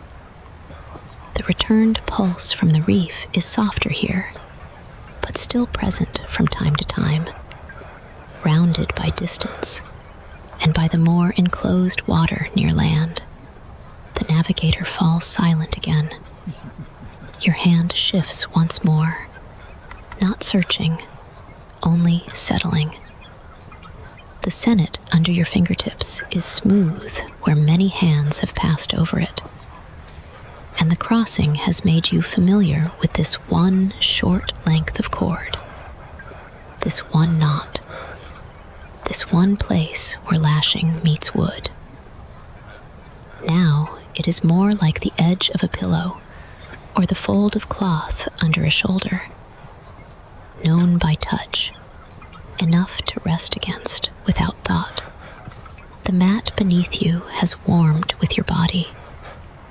Its woven ridges press lightly through the cloth under your shoulder blade and along the side of your back. Every so often, the canoe tips by the smallest degree, and your weight shifts across those ridges, then settles again. It is not enough to disturb you. It is the kind of motion that lets the body lengthen by itself, the jaw loosening, the hand unclenching, and then forgetting to clench again. The mat now fits your shoulder easily. A little farther out, beyond the lagoon's enclosed dark, the outer reef continues its broad breathing. At this distance, it is only a softened rush and withdrawal, too far to break the scale of the canoe. Closer by, along the hull, water gives its finer sounds. A brushing pass of wavelets against planking. A brief thread of hiss where the canoe glides through a smoother patch. Then the faint knock of a drip falling from wood or spar into the lagoon beside you. One drop, then none for a while, then another. The sounds do not gather into anything demanding. Each one appears, is known, and slips back into the larger rhythm. The sail remains filled so lightly that you can hear almost nothing from it. Once, perhaps, there is the smallest change overhead. Not even a flap. Only a dry shift as cloth and spar settle together under the same breath of wind. The canoe answers by lengthening its glide for a few moments. Then that too becomes hard to distinguish from the swell. There's a slight movement nearby. A hand, practiced and unhurried, touches the canoe once more in the same brief check as before. One lashing knot, one rolled mat, one water gourd, the same order as before. the same brief contact. Nothing adjusted, nothing tightened, nothing changed. The hand rests afterward on the matting for a moment, as if confirming what was already plain. Wood sound, cord sound, the water gourd still secure in its place, crossing, continuing. Then stillness again, except for the motion of the canoe itself. You lie with your face turned enough to feel the air on one cheek more than the other. The breeze has softened near the island, but it still keeps its angle. If you attended closely, you could notice where it touches temple first, then the outer edge of the cheekbone, then the corner of the mouth with each breath. You could notice how the hull rises under your ribs, and only now and then the faintest answering lift reaches you from the ama. You could notice how a darker patch of water smooths the brushing sound along the planks, then lets the familiar texture return. But you do not need to hold all of that at once. The canoe is already doing it. The navigator is already doing it. You no longer need to do much, but stay where you are. Another star is named overhead. Then a house of the horizon. The words are spaced so far apart that they hardly interrupt the water. They only place a few points in the dark, enough to keep the sky from becoming formless. You hear the name, and the route briefly lifts into clarity again. Above you, this path. Beneath you, this hull. Beside you, this lashing. Around you, the lagoon with its enclosed warmth and its low, repeating measures. The scents return, a little fuller this time. Tiare first, unmistakable now that you have known it for a while. Then breadfruit leaf, damp and broad. Then shore pandanus, greener and more fibrous than the mat beneath you, though kin to it all the same. You breathe in, and the air carries both salt and leaf, flower and old cord, a trace of dried coconut fiber from the lashings, and the faint resin of worked wood, warmed through the day, and still giving itself back at night. The canoe glides through a patch where the water grows smoother for a few strokes of distance. You feel it before you hear it. The brushing sound along the hull thins. The motion becomes flatter, almost polished. Then a small, divided current gathers itself around something below and rejoins, and the old pulse resumes. No one comments on it. There is no need. It is one more readable texture passing under the canoe and away behind you. Your fingers loosen entirely now against the cord. For a moment, the cool of it remains in your fingertips after you stop touching, as if the braid had passed a little of the night into your hand. The ridged mat supports the length of you from shoulder to calf. Your lower back gives into the slight hollow made by the canoe's belly. Your knees, however they have come to rest, no longer ask to be shifted. Breath enters warm and leaves warm. The air at your lips tastes faintly of salt and leaf. At times, you can tell where the canoe's rise begins under your side, before it reaches your shoulder. And at times, even that sequence blurs, until motion is simply present all through you at once. The navigator speaks one last time at any length, though even this is only a murmur. Keep that star above the bow, the voice says, and this house to the side. After that, no more than a few words come now and then. A star, a house, perhaps the word for the breeze as it steadies.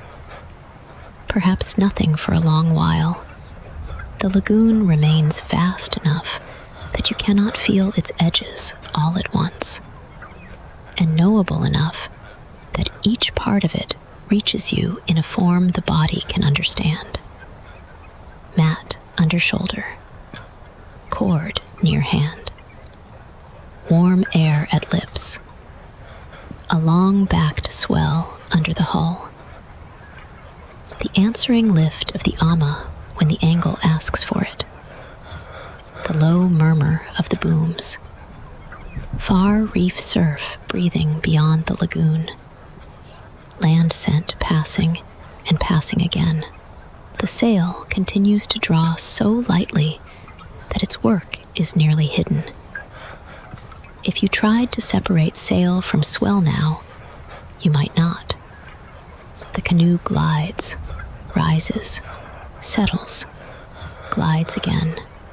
A slight pressure in the rigging, a release, the same pressure returning. Not stronger, not weaker, only continuing. Overhead, the named stars keep their places. One has climbed a little more. Another leans lower toward its house. The navigator lets them stand without commentary. The named stars stay with you. And so the crossing thins further into repetition. The ridges of pandanus under your shoulder. The smooth braid of coconut fiber by your hand. Warm salt air in, warm salt air out. The hull rising, settling. The smallest brush of water along the planks. A faint wooden murmur from the booms. A star overhead. Another farther on. The scent of tiare, then salt. Breadfruit leaf, then salt. The sail drawing, still drawing. Your breath follows the canoe without trying to match it exactly. Sometimes the inhale arrives on the rise, sometimes on the settling, sometimes between. The body no longer needs to organize the night. It rests inside a pattern already organized. Star and house, wind and cheek, reef and returned pulse, shore scent and enclosed water, mat and cord, hull and ama, sail and swell. The navigator remains nearby, quiet and steady. Once, perhaps, there is the faint sound of a hand shifting on wood. Once, perhaps, the breath of the navigator changes as the face turns briefly toward the breeze. Then, even those small signs fade back into the passage. The canoe keeps on. Low in its belly, you keep on with it. Under the stars already named. Beside the cord already known. On the mat beneath your shoulder. With the warm air moving over your lips, and the lagoon carrying its long, sheltered motion beneath you, you drift in that narrow cradle, while the sail draws, and the swell passes, and the stars hold their houses above, and the water keeps brushing the hull.